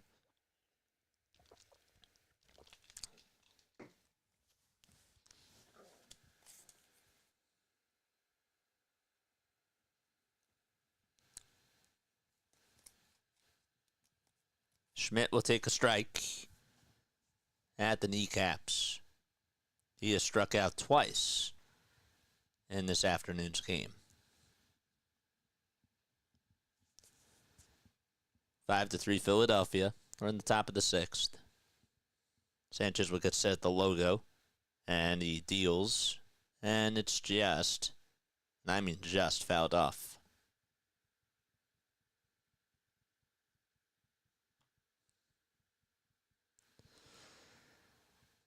The ball's 2 strikes. Schmidt's average at just $1.90. And the 0-2 pitch, swing and a miss. For the 3rd time today, Sanchez has struck out Schmidt, and he gets 9 Ks on the afternoon.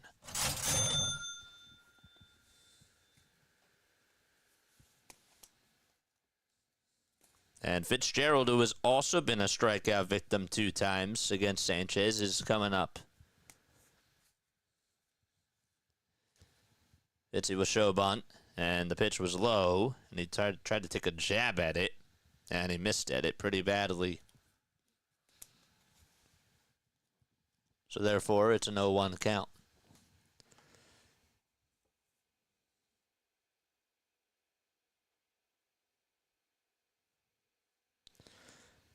Oh, 1, And it's a ground ball. It's a foul ball, though, towards the first base side.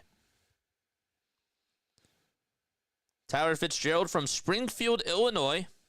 Listed as a shortstop, a center fielder, and a second baseman.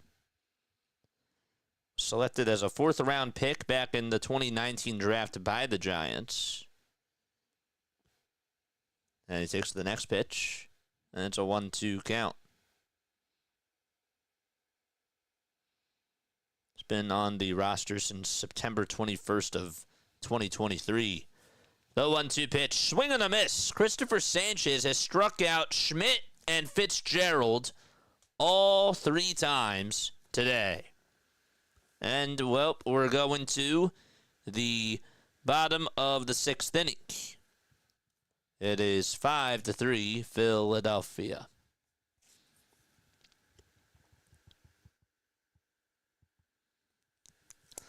You know what bugs me?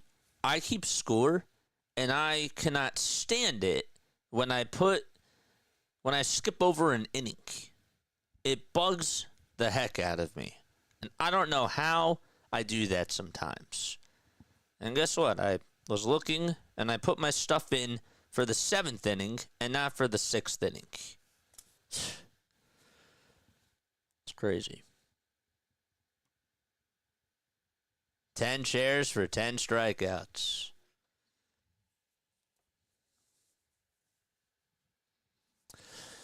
All right. We're going to the bottom of the 6th. Still have 218 people on here watching. It's pretty nice. You guys are obviously more than welcome to donate to the channel. All donations do go to better equipment and making and growing the channel. Obviously, you don't have to, but just leaving a like and leaving a subscribe button is really just all that I really do ask for. But that is an option.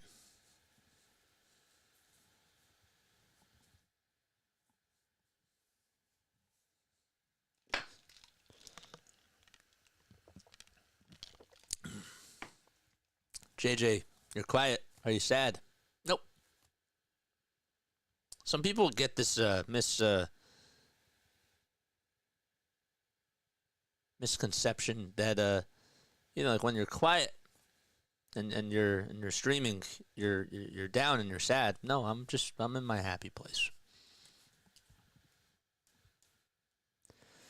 The pitch. That's 1 ball, no strikes as we start off the bottom of the 6th. It's 5-3. The Giants just cut it to a 2-run deficit thanks to a 2-run bomb by Matt Chapman.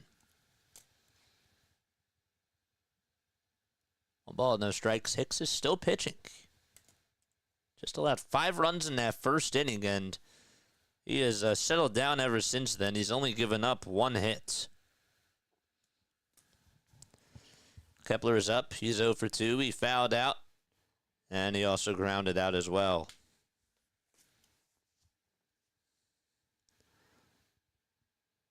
Righty versus lefty. Hicks will get set at the belt, and he deals. And Kepler fouls it back.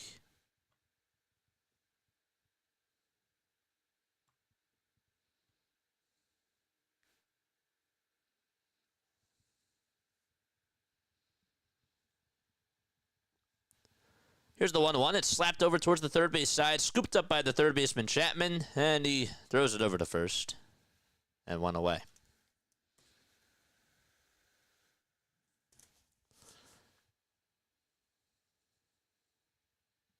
Oh, they did what I asked. They got to the Giants early because I figured as it was going to get later, it was going to be tougher to see.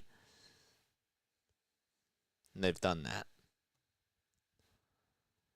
Right, like I'm quiet because I don't need to add to the moment. Yeah. That's right. The pitch. There's a sinker that just misses inside for ball 1.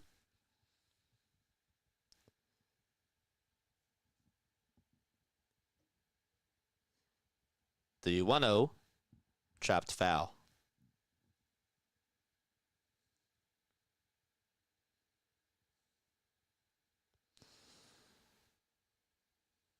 Five seconds left on the pitch clock. Hicks gets the signs and delivers. It's outside.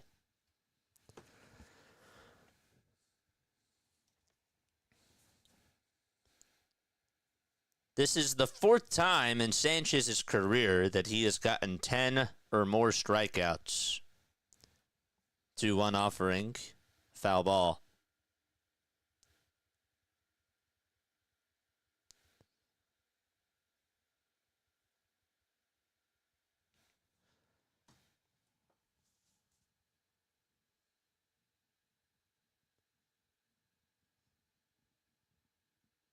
The pitch. Swing and a miss.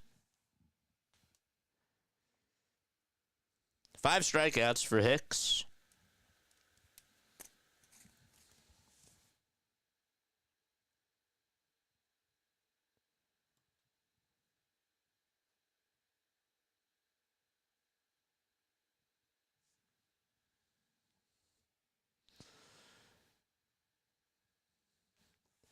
Two gone. And Bohm gets jammed on a pitch and grounds it over to third base. And Chapman, well, he has had a little bit of work over these last couple of innings. He throws it over to first.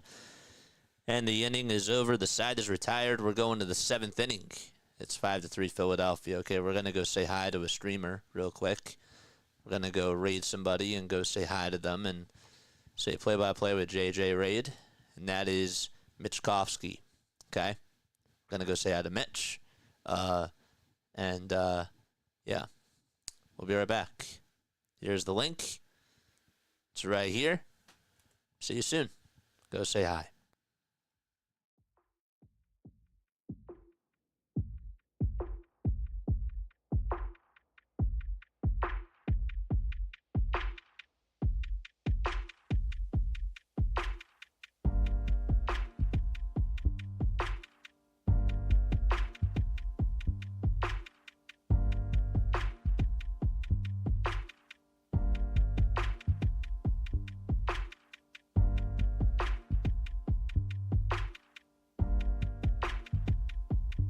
Be the burner account and just being a troll online. Yeah, you do that. He does do that. And you could look back at the numbers and say, well, he's the guy that bounces around to big threes and needs to be on a super Shout out team. to my guy, KJ, man.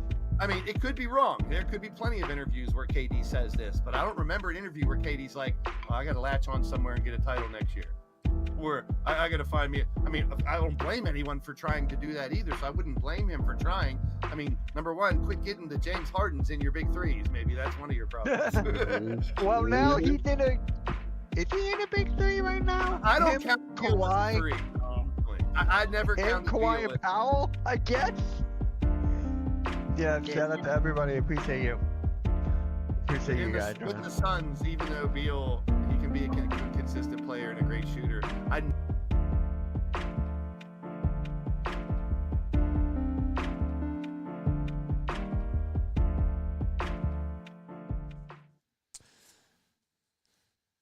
So Sosa's now playing out in left field, and Kepler will slide on over to right as Castellanos is out of the ball game.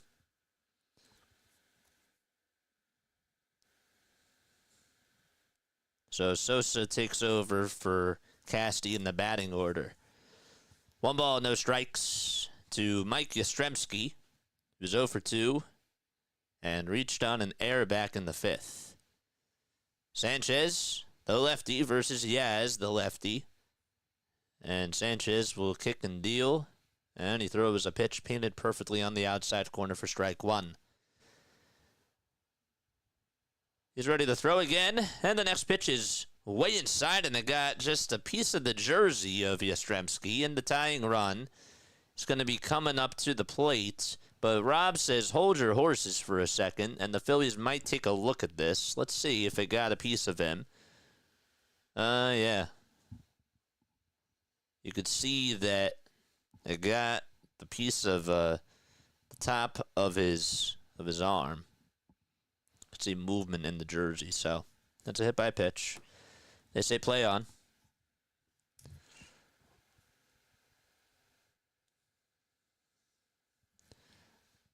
Huff is up, and he takes the first pitch for a strike. You guys remember Aubrey Huff?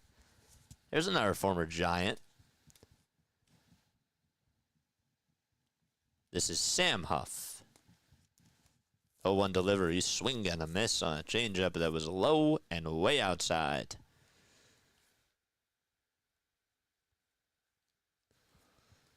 Orion Kirkering warming up in the bullpen. No balls, 2 strikes. 3 seconds left on the pitch clock, and here's the 0-2. Another swing and a miss on another changeup. This time it was a little bit more over the outside part of the plate. 11 strikeouts for Sanchez, and that's a career high for him. Shout out to Sanchez.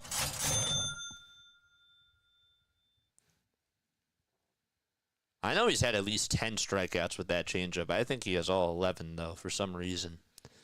Here's another changeup in the same spot, and it's swung on and missed by Christian Koss.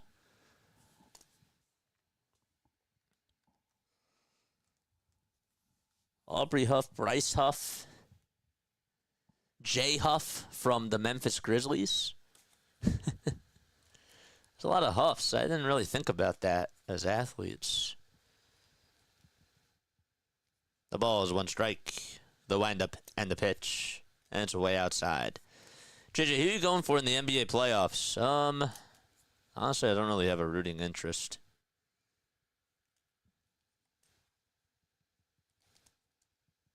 One ball, 1 strike, the pitch, foul ball.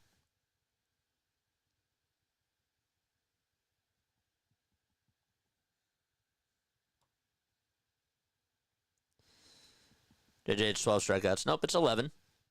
He has 11. It's right on ESPN. It was right on NBC Sports. Here's the 1-2, and that's strikeout number 12.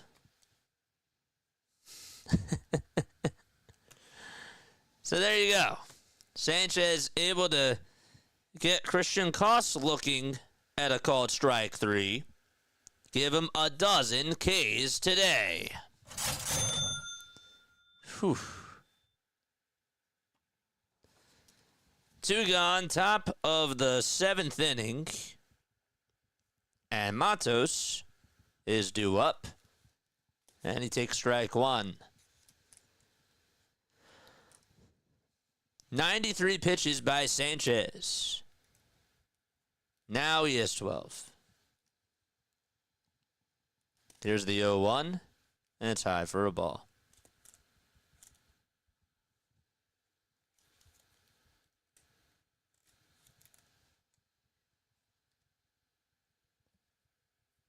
Adames waits up next.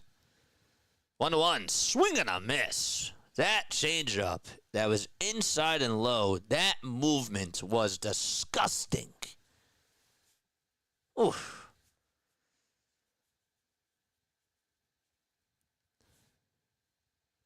It's 1-2.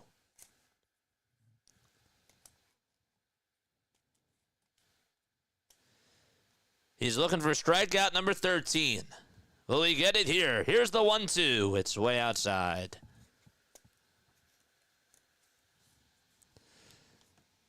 Don't know why Casty was removed. Oh, they just said that he has left hip flexor tightness.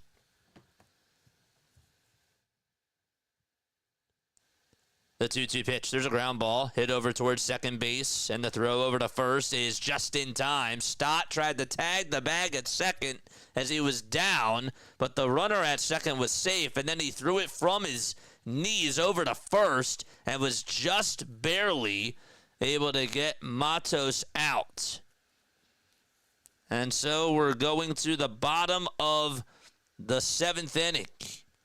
It's 5-3 Philadelphia.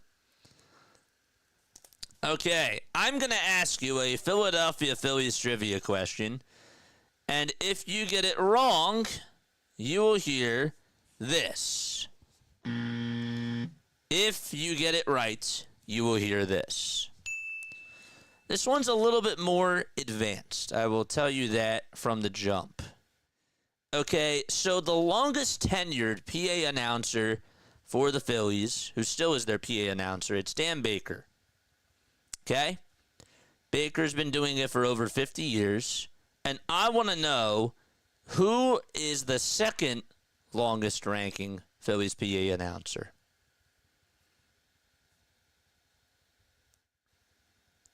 I wanted to go a little bit off the board today. So let me know.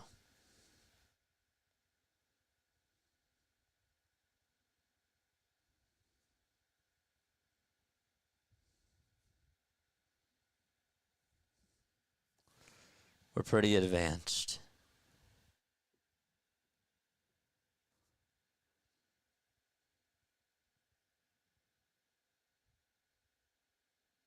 PA announcer.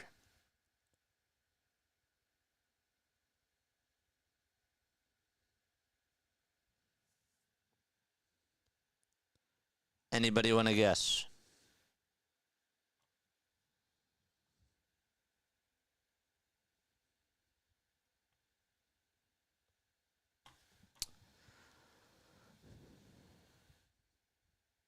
Five, 4, 3, 2, 1. Comes Yohan Rojas to the plate, and he fouls off the first pitch. The guy's name is Pete Byron. He handled the chores at Shibe Park / Connie Mack Stadium from 1951 to 1964. He was the previous longest. Byron was also well known as an announcer for boxing events in Philadelphia as well.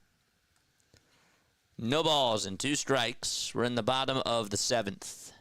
It's 5-3. He did it from, as I mentioned, from 1951 to 1964. 0-2 pitch. There's a ground ball, rolled over to shortstop, and Adames has it, throws over to first, and beating it out is Rojas. Well, he hustled there, and so Yohan gets aboard.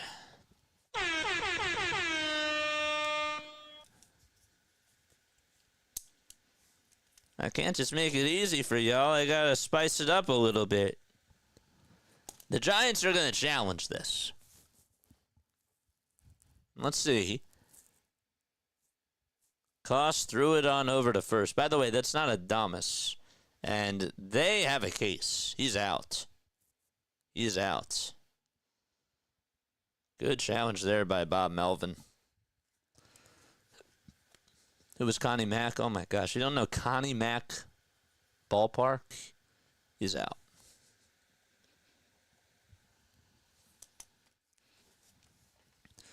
So, quick overturn. And Rojas is out.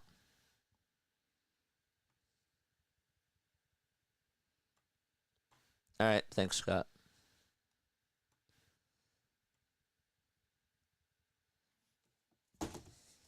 Oof.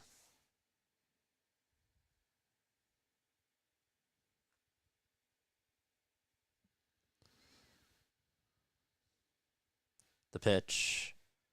It's 1 ball and 1 strike.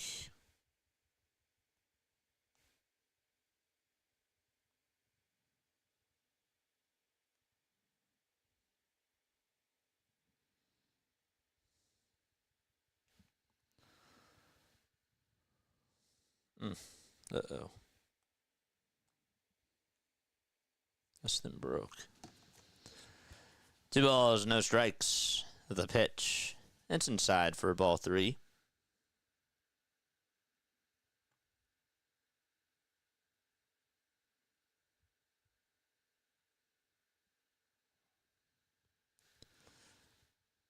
The 3-0 pitch. It's down for a ball. Now, PA announcer. PA is a public address announcer. Not Pennsylvania.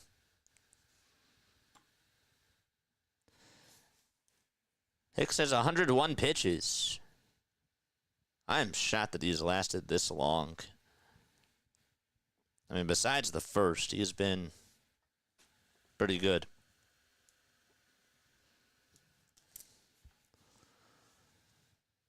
We're in the bottom of the 7th. There's 1 out.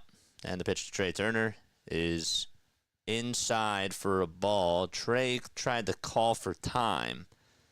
and he wasn't granted it. He was complaining to the home plate umpire, so I assume that's what it was.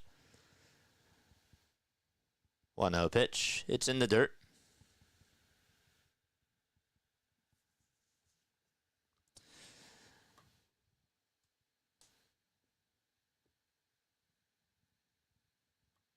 Two and 0 is the count to Trey Turner.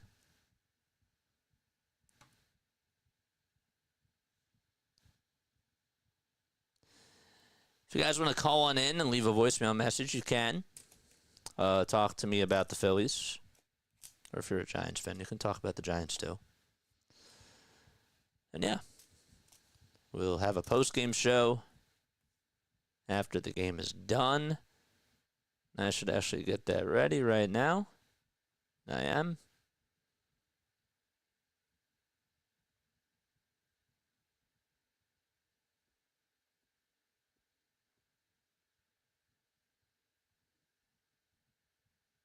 Giants do have Eric Miller warming up in their bullpen.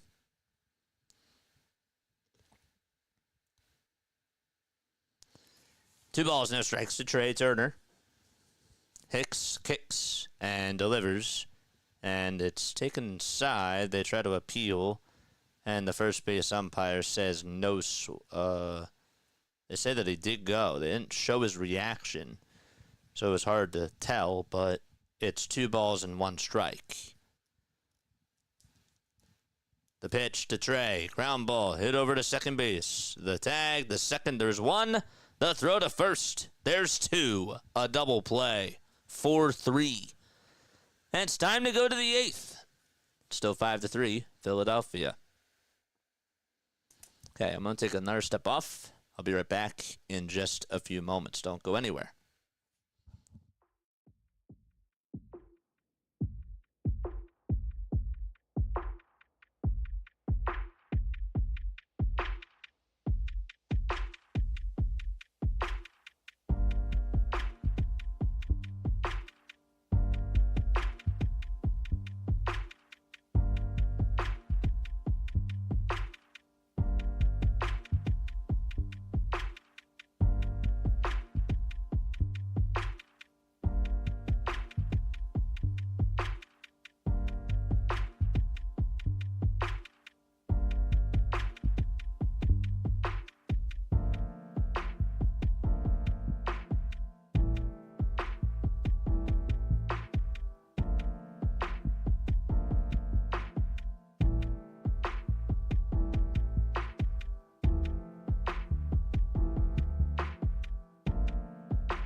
We're in the top of the 8th inning. Orion Kirkering is going to pitch. It's no balls, 1 strike.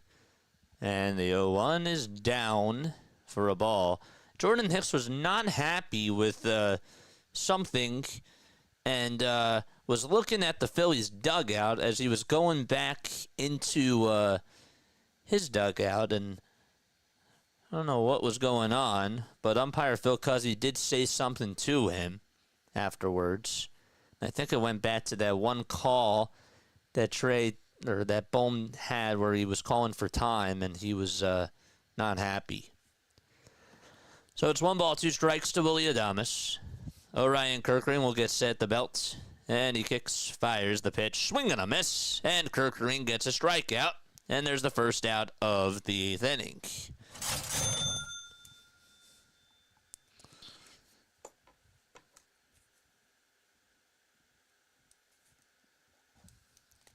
That's the 13th time that the Giants have struck out today.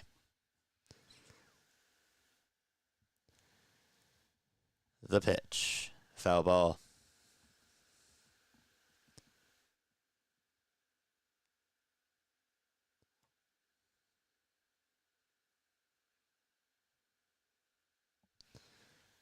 Oh, 1. Another foul ball here.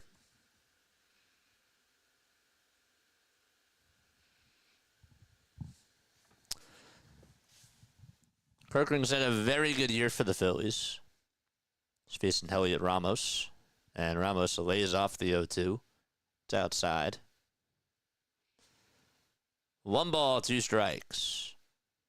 Phillies today 3 for 8 with runners in scoring position. Giants 1 for 2. They've left 4 guys on base. The pitch. It's in the dirt for ball 2.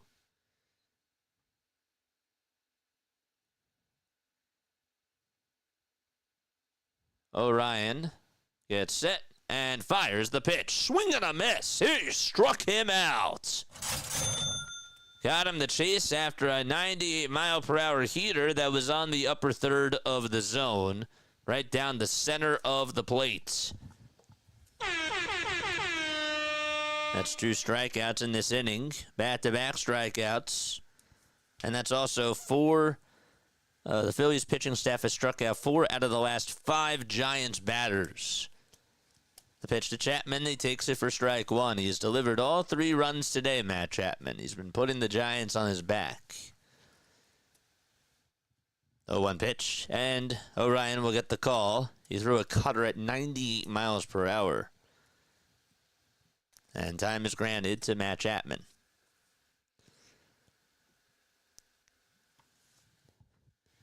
The ball is 2 strikes. Orion, 24 years old. Just turned 24. Here's the 0-2, and it's wide.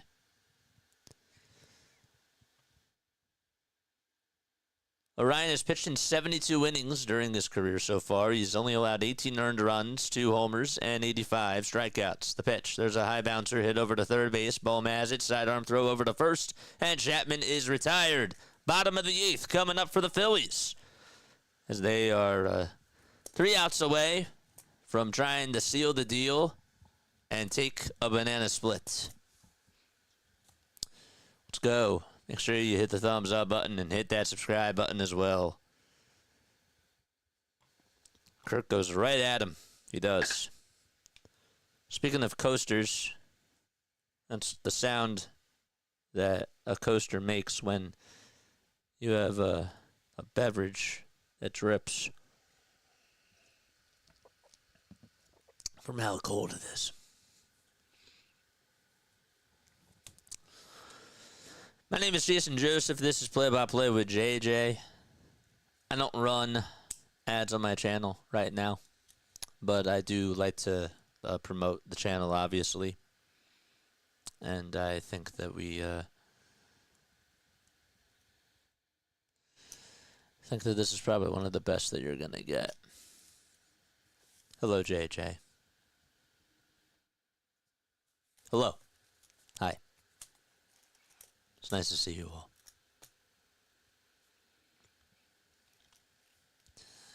You know, every day I wake up and I think to myself how blessed I am. How blessed I am to be able to put on these headsets and just be able to do what I'm really passionate about. I don't take that for granted.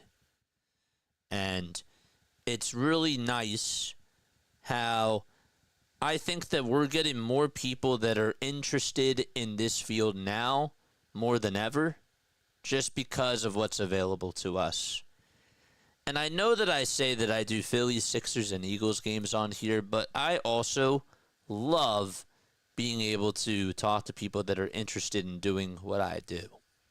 So if you know other people that, you know, are going to school for broadcasting or that are interested in this, please tell them about our channel, because I want other people to reach out to me, and I like spreading words of wisdom if people want that, or if people want me to listen to their tapes or whatever it is. You know, just to network with people. It's always really nice. So, that's all I wanted to say. And hit the thumbs up button and subscribe.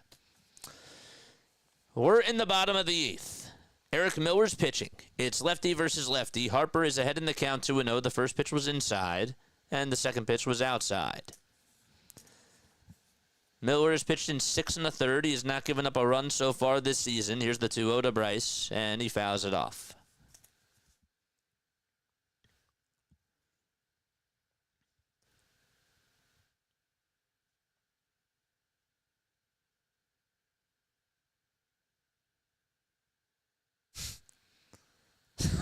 STFU. 2-1. Check swing. Did he go? And they say that he did not. God bless us all.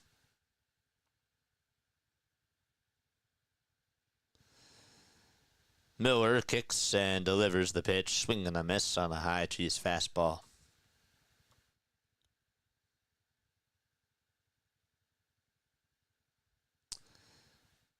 JJ, 76ers prediction for the draft. What's up, Vincent? Here's a 3-2 to Bryce. They appeal. No swing, and Harper is going to go on over to first base. Harper, tell you this, Harper's been walking more. And he's been very patient at the plate, I would say. I mean, he flied out to left his last time up, which was back in the 5th, as the pitch was actually heading into the dirt. I don't know how he hit it that far, but he did. JJ, predictions for the Sixers draft? No clue. Are we even getting a draft pick is the question. The pitch to Schwarber, it's a little bit outside, but the pitcher gets the call. And strike one. Are we getting the pick? Where are we landing? I don't know. I don't know. I really don't know. Here's the 0-1. It's wide for a ball. What's my question is, what are the Eagles going to do with their first pick? That's my bigger question that I have now, because that's coming up next week. And guess who's covering it? We are. Phillies are off that day. Toss back over to first, not in time.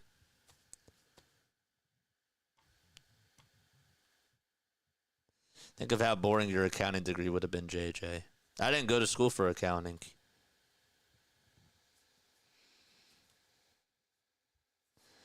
But yeah. 1-1, swing and a miss.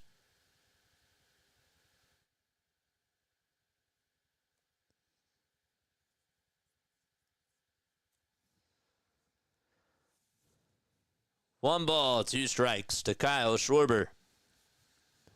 Miller kicks and delivers, and the pitch is taken down for a ball. Heading over to second base will be Bryce Harper as the ball gets away from the catcher, Sam Huff, and Harper's in scoring position. That's the second wild pitch today.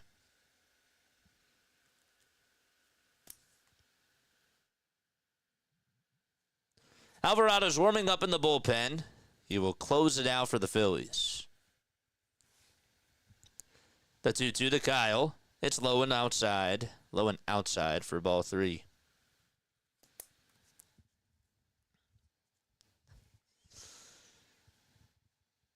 Ten seconds left on the pitch clock. A big shadow over towards the first base side. The 3-2 high for ball 4. And there is walk number 2 allowed by Miller.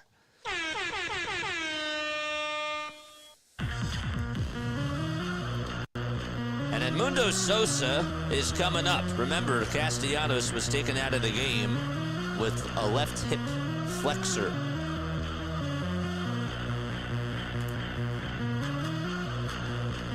So he's going to get a chance to pinch hit here. Some of the fans are standing up.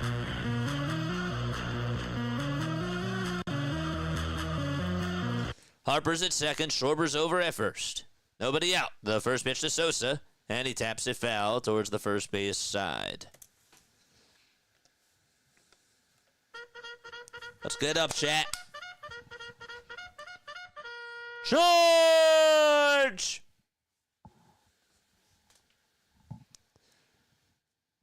0-1 to Edmundo. And Miller thought about throwing back at second as Harper was dancing off the bag. And Harper jogs back in there safely without a throw. He'll look back at second again. He says, stay over there, Bryce. And the 0-1 pitch, and that's going to get by Huff again. He's been struggling behind the plate, and that's going to put 2 runners in scoring position. He is not at a good day blocking these pitches, Sam Huff.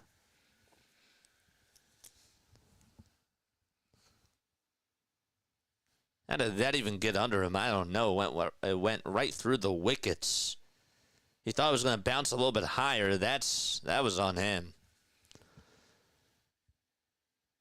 1-1. And it's fouled away. They do call it a wild pitch. It's not a pass ball. One could argue, though, that it could be the other way. Sosa's 2 for 6 with runners in scoring position. Where are my members at? 1-2. And that's way outside as Huff had to shuffle his feet just to get over to the ball.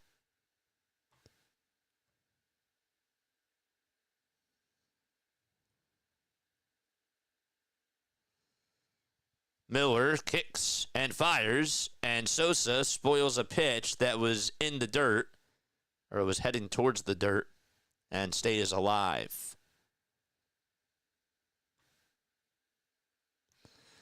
I don't have any crowd noise.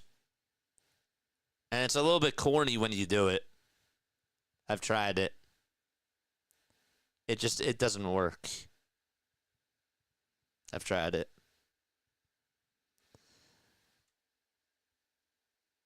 2 balls and 2 strikes. The windup and the pitch to Sosa. He fights it off. It's hit out over to right field. Is it deep enough for Harper to tag? Let's see. Yaz will make the catch. The throw is drawn over to home. And Harper is safe. And going over to third is Schwarber. A sac fly for the Phils.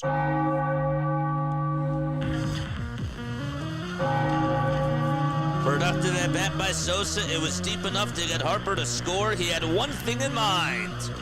And Schwarber's over at third now.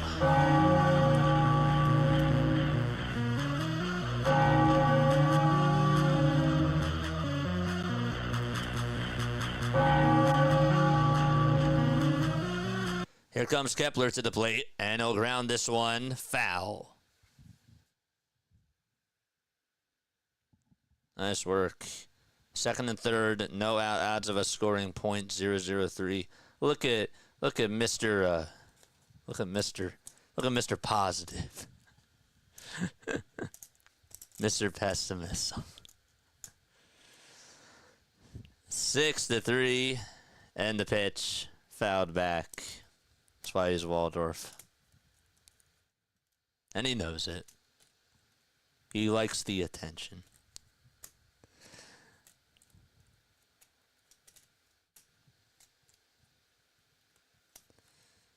Oh, and 2 is the count to Kep.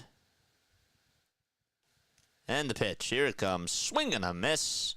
That slider was not even a nasty pitch, but swung on and missed for out number 2. We got a $5 super chat from our boy Vincent. Vincent, I appreciate you so much, man. Our first super chatter of the day. Appreciate you. That's going to be it for Eric Miller. His afternoon is done. And we will bring in another pitcher. We'll get you the name in just a few moments. Okay. I think their closer is that Ryan, don't tell me his last name. Ryan, I want to say Ryan Franklin. Ryan Walker. Ryan Franklin. Oof, that's a throwback name. Vincent, I appreciate you for the super chat, man. Really do.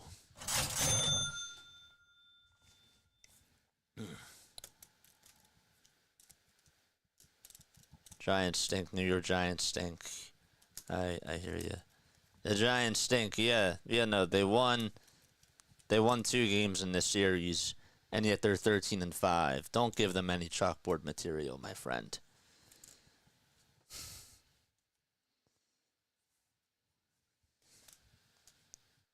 They're better than we are right now. will behave under my breath for 10 seconds. JJ didn't tell you about us, RB. RB deals with all of you types of guys. RB has seen it all. I remember when John said that. It was funny. I saw it. I was in chat. I didn't say anything. Don't forget to like. Don't forget to subscribe, folks. And hit the bell icons as well. There's 6-3 Phillies. They put up 5 of their 6 runs in the bottom of the first, by the way. The Phillies were able to get a RBI single from Kyle Schwarber, or a 2-run single by Schwarber, I should say, and then an RBI single by Cassie. Schwarber would then score a wild pitch, and then Bohm had an RBI triple out over to center field to make it 5-1. Chapman had an RBI single in the top of the first, and then he had a 2-run homer in the top of the 6th to make it 5-3. And then Sosa just had a sac fly to make it 6-3 Philadelphia in the bottom of the 8th. We're still in the bottom of the 8th. There's 2 outs, 1 ball, no strikes to JT Realmuto. Tyler Rogers is pitching, and the 1-0 delivery is in there for a strike.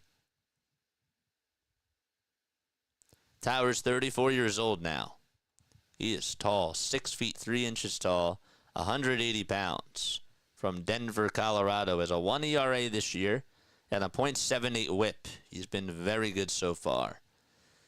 The only hiccup he had was the earned run that he gave up to the Yankees. It was a home run.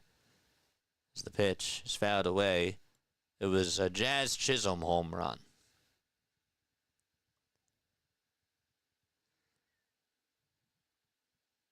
The 1-2 pitch to JT, swing and a miss, and JT strikes out. And we're going to the 9th inning. That's the 3rd time today that JT has struck out swinging.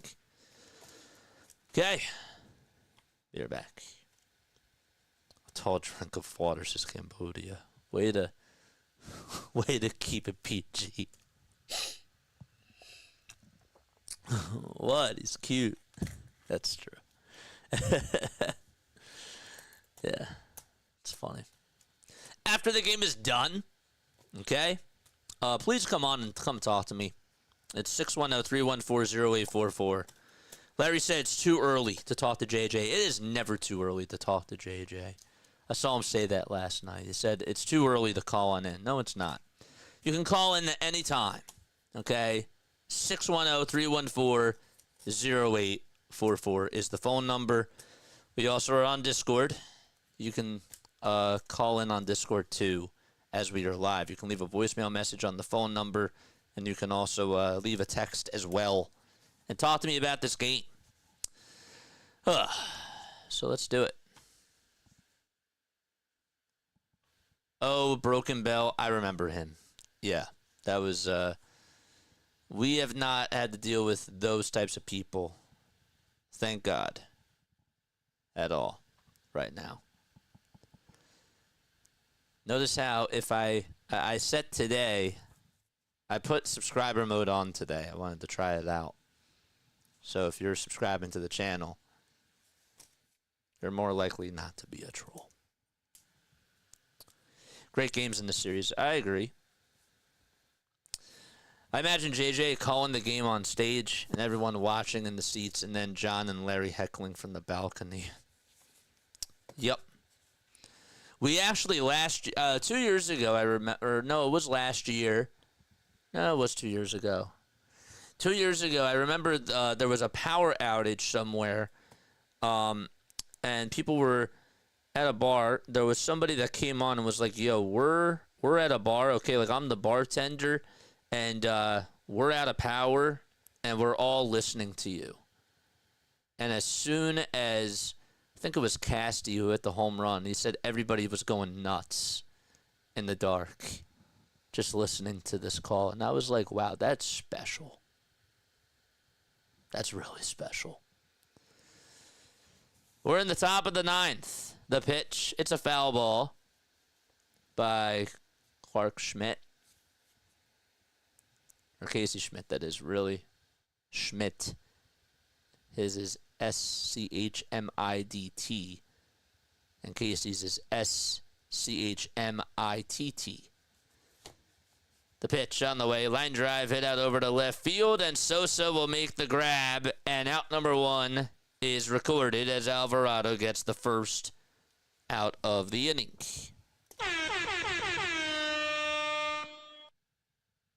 That was really cool.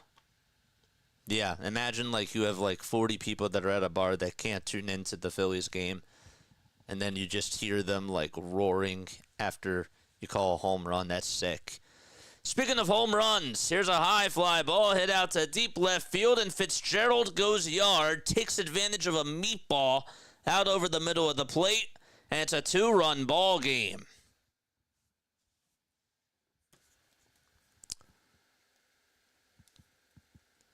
They don't die. The Giants don't die, and Yaz is due up next. Fitzgerald just teed that thing off. Good swing.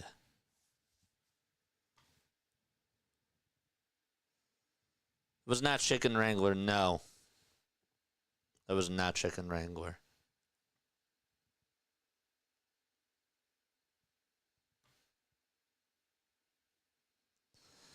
All right, here's Wilmer Flores. They're going to call him in to pinch hit. He's a 257. He has a 257 average as a pinch hitter. The first pitch was a little bit high, but it's a called strike. Phil Cuzzy called that a strike.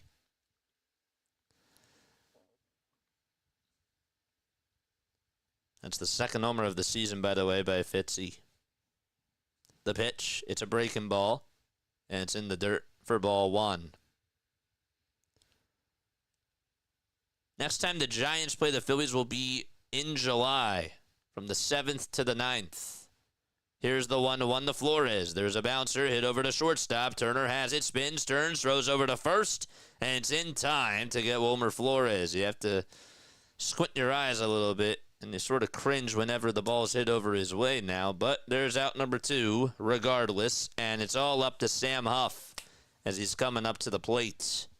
All right, one more. Let's go. 10 more subs so we get to 54-50. Let's go. Let's go. And don't forget to call in after the game. And guess who's coming up? Doesn't matter if it's a lefty. Bob Melvin decides to go with Jung-Hoo Lee. Take notes, Rob. Take notes. Lee is going to come on up, and he'll face Jose Alvarado. He's pinch hitting for Sam Huff.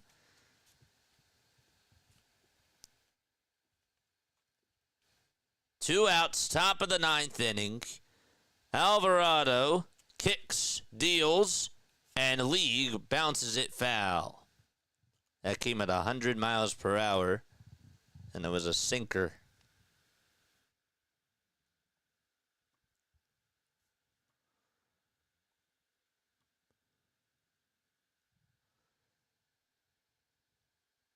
Alvarado gets set and fires a 99 mile per hour sinker that's a hair outside.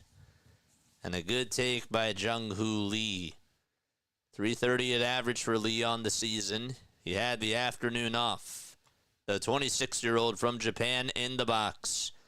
Facing the power lefty Alvarado. The 1-1. Strike two, it's called at the knees. And the Giants are down to their final strike.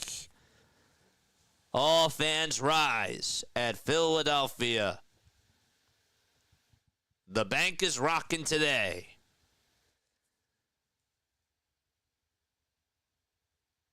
Here's the 1-2 from Jose. Way outside for ball two.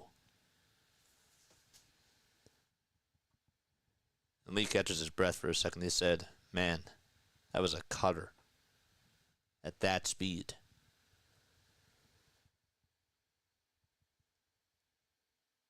Here comes the 2-2 to Lee. It's way up high, and the count is now full.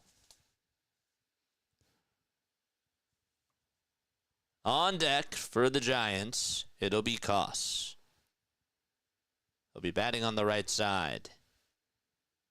if Lee gets on here. The payoff pitch to Lee. There's a high bouncer. Hit over to shortstop. It goes under the glove of Trey Turner, and Stott is able to back it up, but no throw made over to first. And it would have been really hard to get Lee out anyways. But Lee is aboard.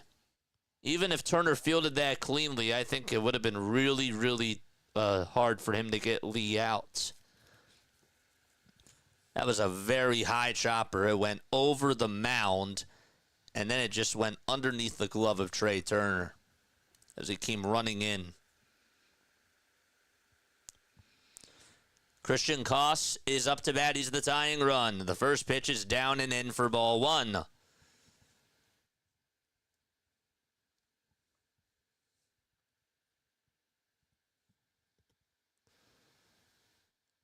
One ball, no strikes.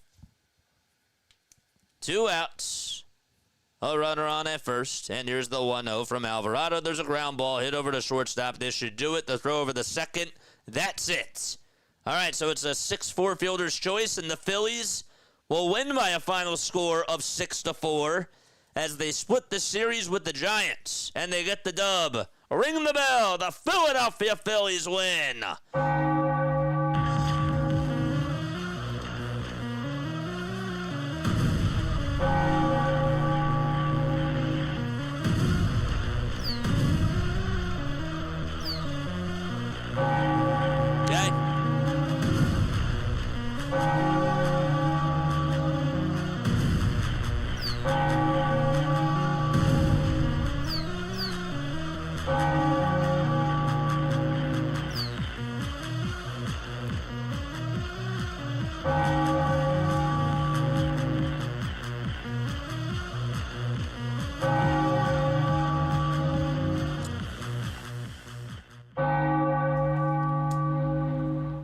I'll take that. We got a post-game show. 610-314-0844. Yeah, they won. All right, they got the split, and that's all that I care about right now. Okay? I said that was the least that they could do, and they did it. Okay? Sanchez pitched very well today. I'm going to break it all down. We'll have people come on and talk. If you guys want to call on in, you're more than welcome to do so. And yeah, I will see you in just a little bit. We have a lot to talk about. There was definitely some good today, for sure. And I will catch you all in just a few moments, all right? Don't go anywhere. Stay tuned. If you guys are not going to stay on for the post-game show, hit that thumbs up button on your way out. And again, I'm really encouraging people to come on and give me your thoughts because, again, this is why we do it. Absolutely, this is why we do it. All right, I will see you very, very soon. Don't go anywhere. Stay tuned.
Graduated from Rowan University in the spring of 2022 with a sports communication and media degree. I got to actually call minor league baseball and G League basketball games while I was in school. And then I graduated, and as soon as I graduated, I went to NFL Films in Mount Laurel, New Jersey. And as much as I loved that experience, I miss putting on the headsets. I decided, you know what, talk is cheap. I have a laptop that's in my house, and so 21 months later, here we are, still on YouTube, calling games and building an incredible, loving community on here with the people that I call my Philly freaks with a capital P and a capital H. We go live for every single Phillies, Sixers, and Eagles game, and we do it like old school radio play-by-play style. I'm Jason Joseph, and this is Play-by-Play with JJ. I showed a swung on, barreled out to right field. Bye-bye baseball. That baby is long gone. Well, you won game 2 of the series by a score of 6-4, and it was only poetic that you were going to win the 4th game of the series 6-4 and get the split against the Giants. Hi, everyone. My name is Jason Joseph. This is Play-by-Play with JJ. This is the postgame show. You're tuning on in the Phillies postgame show. Make sure you guys hit the thumbs up button. Hit that subscribe button as well, and turn on those notification bell icons, and that way you'll know when we go live for Phillies, Sixers, and Eagles games. And yeah, so calling into the show, if you guys want to, the number is 610-314-0844. You can also come on Discord. You're just going to have to wait a few minutes because there's some things that I want to get off my chest, and I just want to talk about it. I do. Yeah, so they got the win. They did enough in that first inning. They really only got one hit after that first inning, and well, it was good enough for them to get the job done. Okay, and I'm not fully happy with this team right now, but I'm happy that they got the win, and I can be satisfied with that. They did what I asked them to do, which was the very bare minimum. Okay, this is like when you tell when you have a kid and you tell them, all right, I asked you to like go do, to like go clean the dishes, and you did that, but also, I would have been more happier if you did the dishes, the silverware, and the glasses. You know what I'm saying? Like that, I would have been like, all right, like really, really good job, but like you did the bare minimum, and so, all right, you did it, nice, but going out of your way to do the other stuff, yeah, I'll be very, very happy with that. The Phillies did not go out of their way during this whole series, and yes, the Giants are a very good team. The Giants play very good baseball, but the Phillies had defensive woes, and that actually continued the show today. I don't want this win to sweep what happened under the carpet, the bad things that happened. Okay, but I'm going to start off with the negatives first, and then we'll get to the positives. Okay? My negative today was Trey Turner's defense. First of all, the thing that is sort of glaring to me is in that 9th inning when Jung-Hoo Lee had that infield single, the ball took a high bounce, and Turner was running in towards home plate. He tried to come on in, put the glove down, and he didn't put it down low enough, and it went underneath his glove. And thank goodness Stott was there to back him up, because that could have been 2. Because that gets into the outfield, and, well, that changes the scenario. So he had a couple of really bad plays. There was also a ground ball that was hit by Heliot Ramos in that 7th inning. It was a routine ground ball, and he just couldn't get the glove down. And Chapman hit the 2-run homer in the next at-bat, and thank goodness that didn't come back to bite the Phillies. But it's those types of mistakes that can really provide a team with momentum. And the Giants are going to capitalize on you if you give them blood to smell. And so I was really disappointed with just the execution on his defense today. And that sort of leads me to this. Okay, we talk about the players individually from a defensive side, but you know what I never hear? You know whose name I never hear? I never hear Bobby Dickerson's name. I'm wondering if Trey who continues to make mistakes over at shortstop, and Bohm continues to make mistakes over at third base. I wonder if we should be putting blame on Bobby Dickerson as our infield coach too. Just from defensive alignments and just from fundamentals that they're not practicing. I don't know. I wanted to bring up that point because I think it's fair for us to question if this defense would be better if we had an infield coach that could get them in better positions to field ground balls. Or is it just all on the players? It could be a mixture of both. But I don't know. I'm just throwing that out there. I don't really have any evidence to back it up. I do see sometimes, like when I'm watching Bohm shift, when there's a righty up to bat, Bohm tends to play more away from the third base line, when there's runners over at first and second. I saw that the other day, and I was a little bit confused as to why that was. So I just think that that's something to sort of bear in mind when you're thinking about the infield and that type of stuff. So I just wanted to bring that up. Just keep an eye on that. But Trey's defense was really bad today. He had a couple of really bad plays that he made over at shortstop. He also had the E6 to Yaz as well. That was back in the fifth inning. I didn't get to talk about that, and well, thank goodness Huff grounded into that double play that Trey was able to make up for. But yeah, 3 bad mistakes at shortstop today by Trey Turner. That was my first negative. My second negative that I had today was the offense. I thought that the offense, besides that first inning, thought that our offense was the same.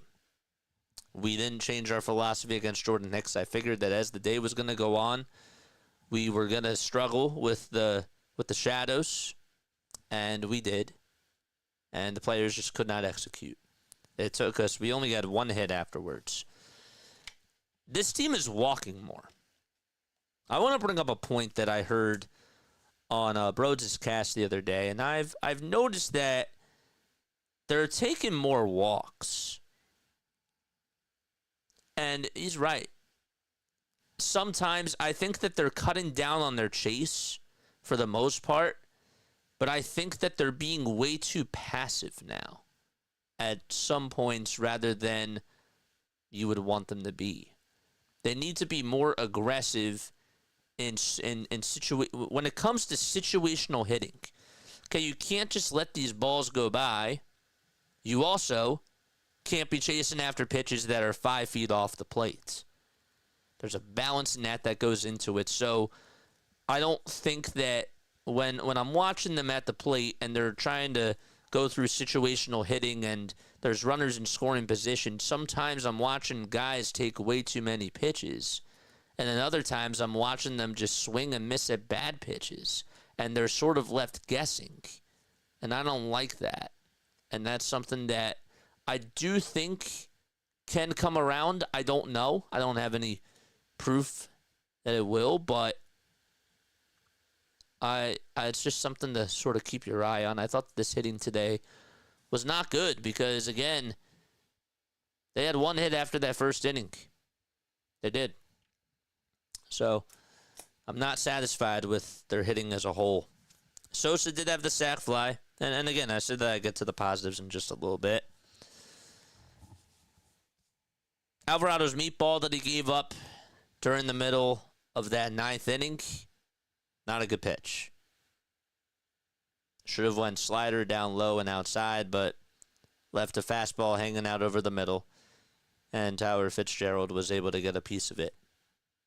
And that was the only damage that was done. But Alvarado, I like him as a reliever, and I think that out of all the options, he's the best option for us as a closer.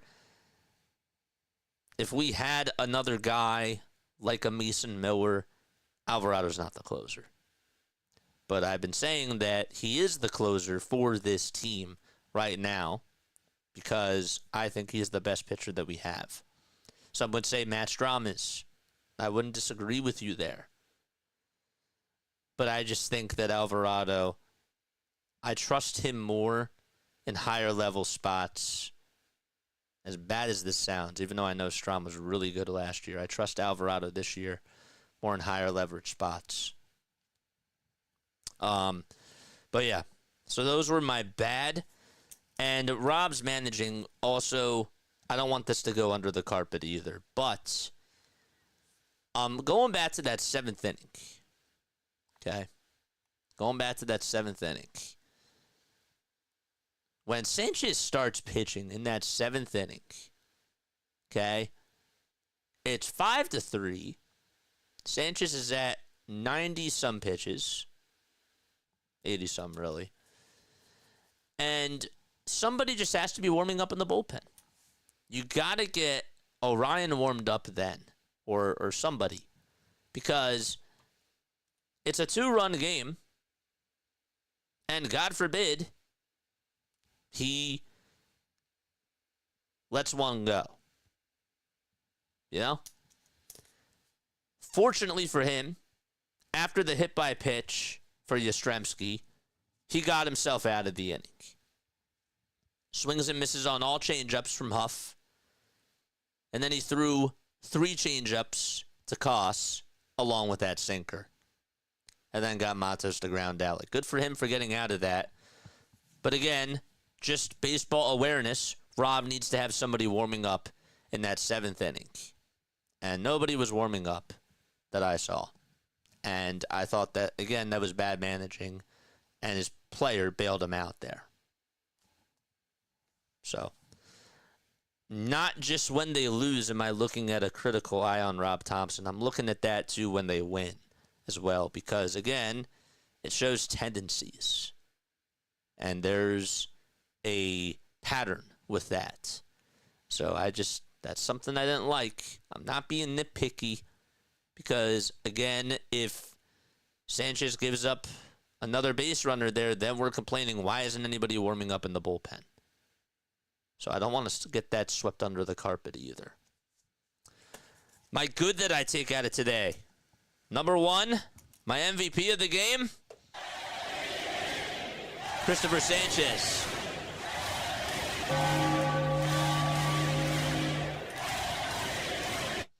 Christopher Sanchez was on a tear today. Those changeups that he threw were nasty in caps lock. Okay, I don't know if I've seen this good of a changeup from a Phillies pitcher since, I'd say, maybe Cole Hamels. Really. That pitch, the way that he executes it, and the way that it just comes out of, when he's holding the baseball, okay, it is so deceptive because you don't know as a hitter what he's going to throw. And that changeup, just from 12 to 6, just absolutely, you think it's going to flatten out, and it just goes so much more further down than you expect it to as a hitter. That is his pitch. And when he is just on with that pitch, along with the 98-mile-per-hour fastball that he has now, 96 to 98, he is a very good pitcher. A very, very good pitcher. And I said it coming into the season, I think he's going to finish in the top 5 of the Cy Young. And I still am on that. 12 strikeouts for him today, 7 innings, 4 hits allowed. He got Fitzgerald and Schmidt to strike out 3 times each. Those were half of his strikeouts right there. So he was strong. He was on a mission today and looked like he was just on a tear. The first inning was great. I wanted them to set the tone, and the Phillies listened to me. Bryson Stott, in that first inning, I thought that we really set the tone, and we came out with a spark. After the RBI single was hit by Chapman, let's also not forget, too, that Sanchez did allow the double, and then the RBI single from Matt Chapman, and Chapman had a day against him. But the Phillies had his back. The Phillies, surprisingly, in that first inning, put up some very, very good at-bats. They were all over Jordan Hicks in that inning, and I thought it was going to be an early day for him, and I am shocked that he stayed out there for 7 innings. I wanted more, but you can't get. I think that we got the most out of it today. From a Phillies perspective, with the way that they've been swinging the bat, they sort of juiced out after the end of that first inning, whether you like it or not. So Stott starts things off with a single, ahead in the count, 2-1. Hicks was falling behind in counts. He was falling behind in counts a lot in that first inning, and the Phillies saw the writing on the wall. And so they loaded the bases, and Schwarber hit the ball in play, got it right into that 4-3 spot, and gave the Phillies the lead. And then Castellanos hit a shot out over to right field. Wasn't really a big swing, but it was an RBI single. And we had 3 runs right there, and then Schwarber scores on the wild pitch, and then Bohm gets on with that triple. And I want to go back to that play because part of me thinks that Matos out in center field, I said in the moment that Bohm hit a shot. It was a beautiful swing.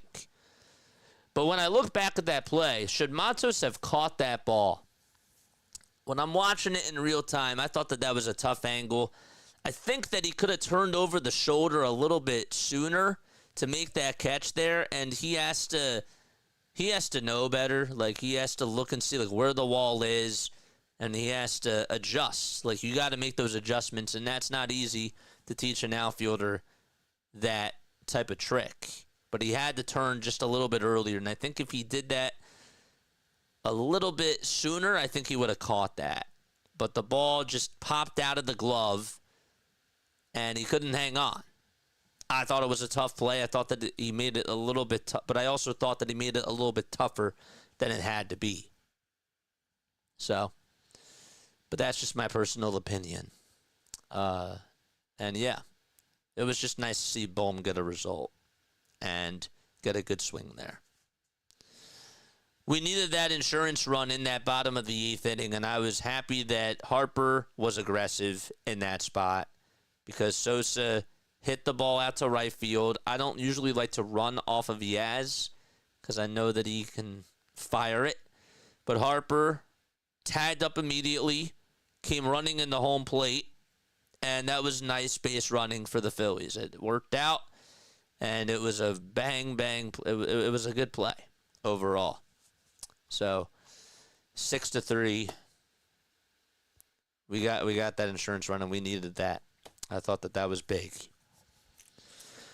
Harper's walking more, I think, but I don't think that Harper is not just walking on purpose. You know what I mean? I think that Harper is actually just seeing the ball better. He had a couple of homers over the last couple of nights, and he looked good today at the plate. Schwarber had a good day. Harper and Schwarber have been doing the damage, and Casti had the RBI single. Hopefully he's okay. I know that Casti has been inconsistent. His batting average is one thing. He's the best hitter on the team, according to his batting average. But, you know, left hip problems, that's not good. So I'm hoping that he'll be back in the lineup tomorrow. I hope it wasn't just precautionary. I'm sure that we'll hear quotes from Rob Thompson when he speaks to the media. But, yeah. Besides the RBI triple by Bohm, I thought that I still don't like what I'm seeing at the plate from him. I still don't think that he's himself. That grounding into the double play there in that 4th inning was such a rally killer. After JT gets on with a walk, he's getting on top of these off-speed pitches, and he just does not look like himself at the plate. When he was driving in runs last year, he looked calm, cool, and collected. And right now, when I'm watching him bat, the stance is the same, but he's not getting the drive on the baseball that he was doing last year. And I don't know how they can work on that with him, but I think it's all mental with Alec Bohm. I think that he's really in his head. I mean, clearly he is. It doesn't take a rocket scientist to figure that out, but How can we get Bohm back to being first half of Alec Bohm from last year is the question. I don't know. Yohan Rojas got on with a walk, and he also stole a base today. He also had that infield single, I think. Or no, he grounded out. He almost beat it out, though. But, yeah. JT's struggling at the plate. 0 for 3 with 3 strikeouts. Wrote that in my book. Yeah. I don't know. I like Stott in the leadoff spot. I think that should continue to be the case. I think he's doing better in that leadoff spot, and I want him leading off. I hope that they continue to go with that. I like Stott, Trey, Bryce, and Schwarber right now as my 1, 2, 3, 4. And I'm willing to ride with that for now. But let me know what your thoughts are down below. Tell me how you feel about this game. I think that meh is a very good word to describe this. Yeah, they got the win. They did what they had to do. And now you have the Marlins coming on in. The message needs to be, do not take these Marlins for granted. Okay? The Marlins, what they tend to do against us is they tend to play spoiler to us a lot because we don't take them as seriously. That's the truth. And that better not be the case this weekend. So. But yeah, calling into the show. If you want to call on in, it's Discord. You can join the Discord server by going over here. Or you can call in 610-314-0844 is the phone number. All right, we got a phone call. I'm going to take it. Hold up 1 second. Just give me 1 sec. Take your time. There we go. Are we connected? Hello, can you hear me? Yeah, sure can. JJ?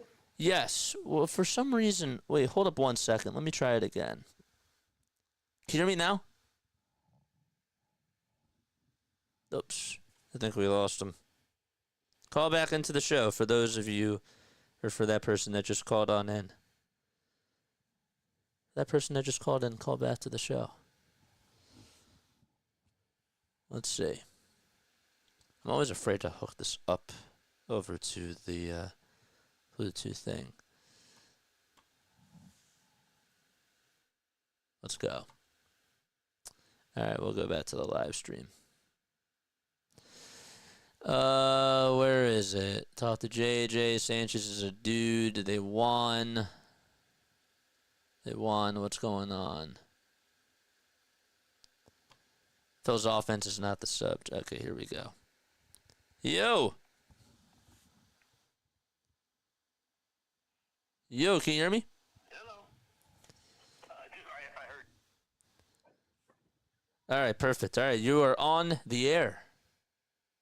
Hey, JJ, first of all, you do a hell of a job. I live in Louisville, Kentucky. You're my only connection to the Phillies, so I got keep you. up the great work.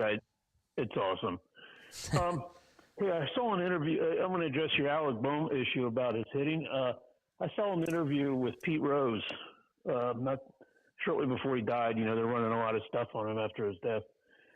And Yes. he said that when he was facing hitting trouble during batting practice, he used to move the pitcher up about a dozen feet. Yes. Shortened his. He said it quickened him. It forced him to make decisions quicker. Then when he stepped out onto the playing field, it felt like he had all day to swing. I mean, these are routine, basic stuff. And because Yes. I'm in Louisville, Kentucky, I can't go to the bank and see batting practice. But I mean, are things as simple as that? As trying? Yeah, I personally think that we have gotten to the point now where analytics really have taken over the sport, and I'm curious as to like when they're trying to execute things during batting practice. I mean, I'm not able to see what goes on in batting practice, and that's unfortunate for me. But I wonder if there's a correlation to what types of pitches they're throwing in batting practice and then what types of things that they're seeing in the live games. Oh, that's a great. You know what I mean? Yeah, you know what? This is the kind of talk a relish because, a lot of times we like to, kind of take these broad brush issues of, well, this isn't getting, and that isn't.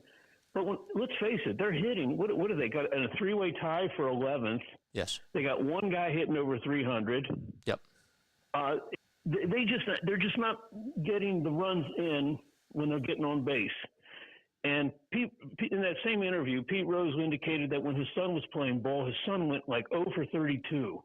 And he called his dad and he said, "Dad, what am I doing wrong?" And he goes, "You're going to have to talk to somebody else. I've never been 0 for 32 in my life." Yeah. And then he went on to talk about how moving the pitcher up, batting practice by 12 foot, whether it's inside in the batting cage or out in batting practice, he said it kept him sharp. Right. I don't know, is it? You just want. I like your point about yes, it's gotten so analytical, but yes, have the fundamentals and is all that gone now? I think some of it is. I really do. I'm not seeing. A lot of times now, when there's situational or when there's runners in scoring position, I've been noticing more that they've been cutting down on the chase rate, but that's because they're just taking pitches and there's no strategy behind that. Like you can't have it both ways. You can't just be taking pitches that are just right there, and you also can't be chasing after pitches either. It's like two extremes. The chasing is out of control. Yes. So I don't like that. And how do you fix it? We all like to think it, but maybe Pete Rose, who he had a little success behind the plate. Yeah, just a little success. Yeah. If you take your pitcher, yeah, and you move him up a dozen feet in practice. Yep. It's kind of like the same theory. If you've ever gone golfing and you go into a practice green, have you ever seen the little teeny holes they use? Yes. Yep. That way, when you step out on the course, you feel like you're aiming in a bucket. Yep. It's kind of the same theory. Absolutely. Well, I don't want to go on, JJ. You're the king. I mean, I love what you do. You're my only connection to my beloved Phillies here in Louisville, Kentucky. Oh. Keep up the great work. I appreciate it. What was your name again, if you don't mind me asking? Jeff from Louisville. Jeff, thank you so much. I appreciate you very, very much. Come on anytime. Anytime, man. Thank you, Jason. All right. Have a good one. All right. Shout out to Jeff. Yeah, he brought up really, really good points. They definitely need to be working on their situational hitting, and I liked the point that he brought up about Pete Rose's son. That was really interesting, for sure. I don't get it. The one thing that batting cages don't teach is, they throw pitches that are right. I'm not saying that they just use batting cages, but, there's different types of pitches that you got to see. There's different conditions out there, and I don't think that they practice those things, or that they don't take those things into consideration. And so that's a problem. That really is a problem. If you guys want to call in during the future, you're more than welcome to do so. 610-314-0844. And, yeah. All right, I think that's going to be it for me.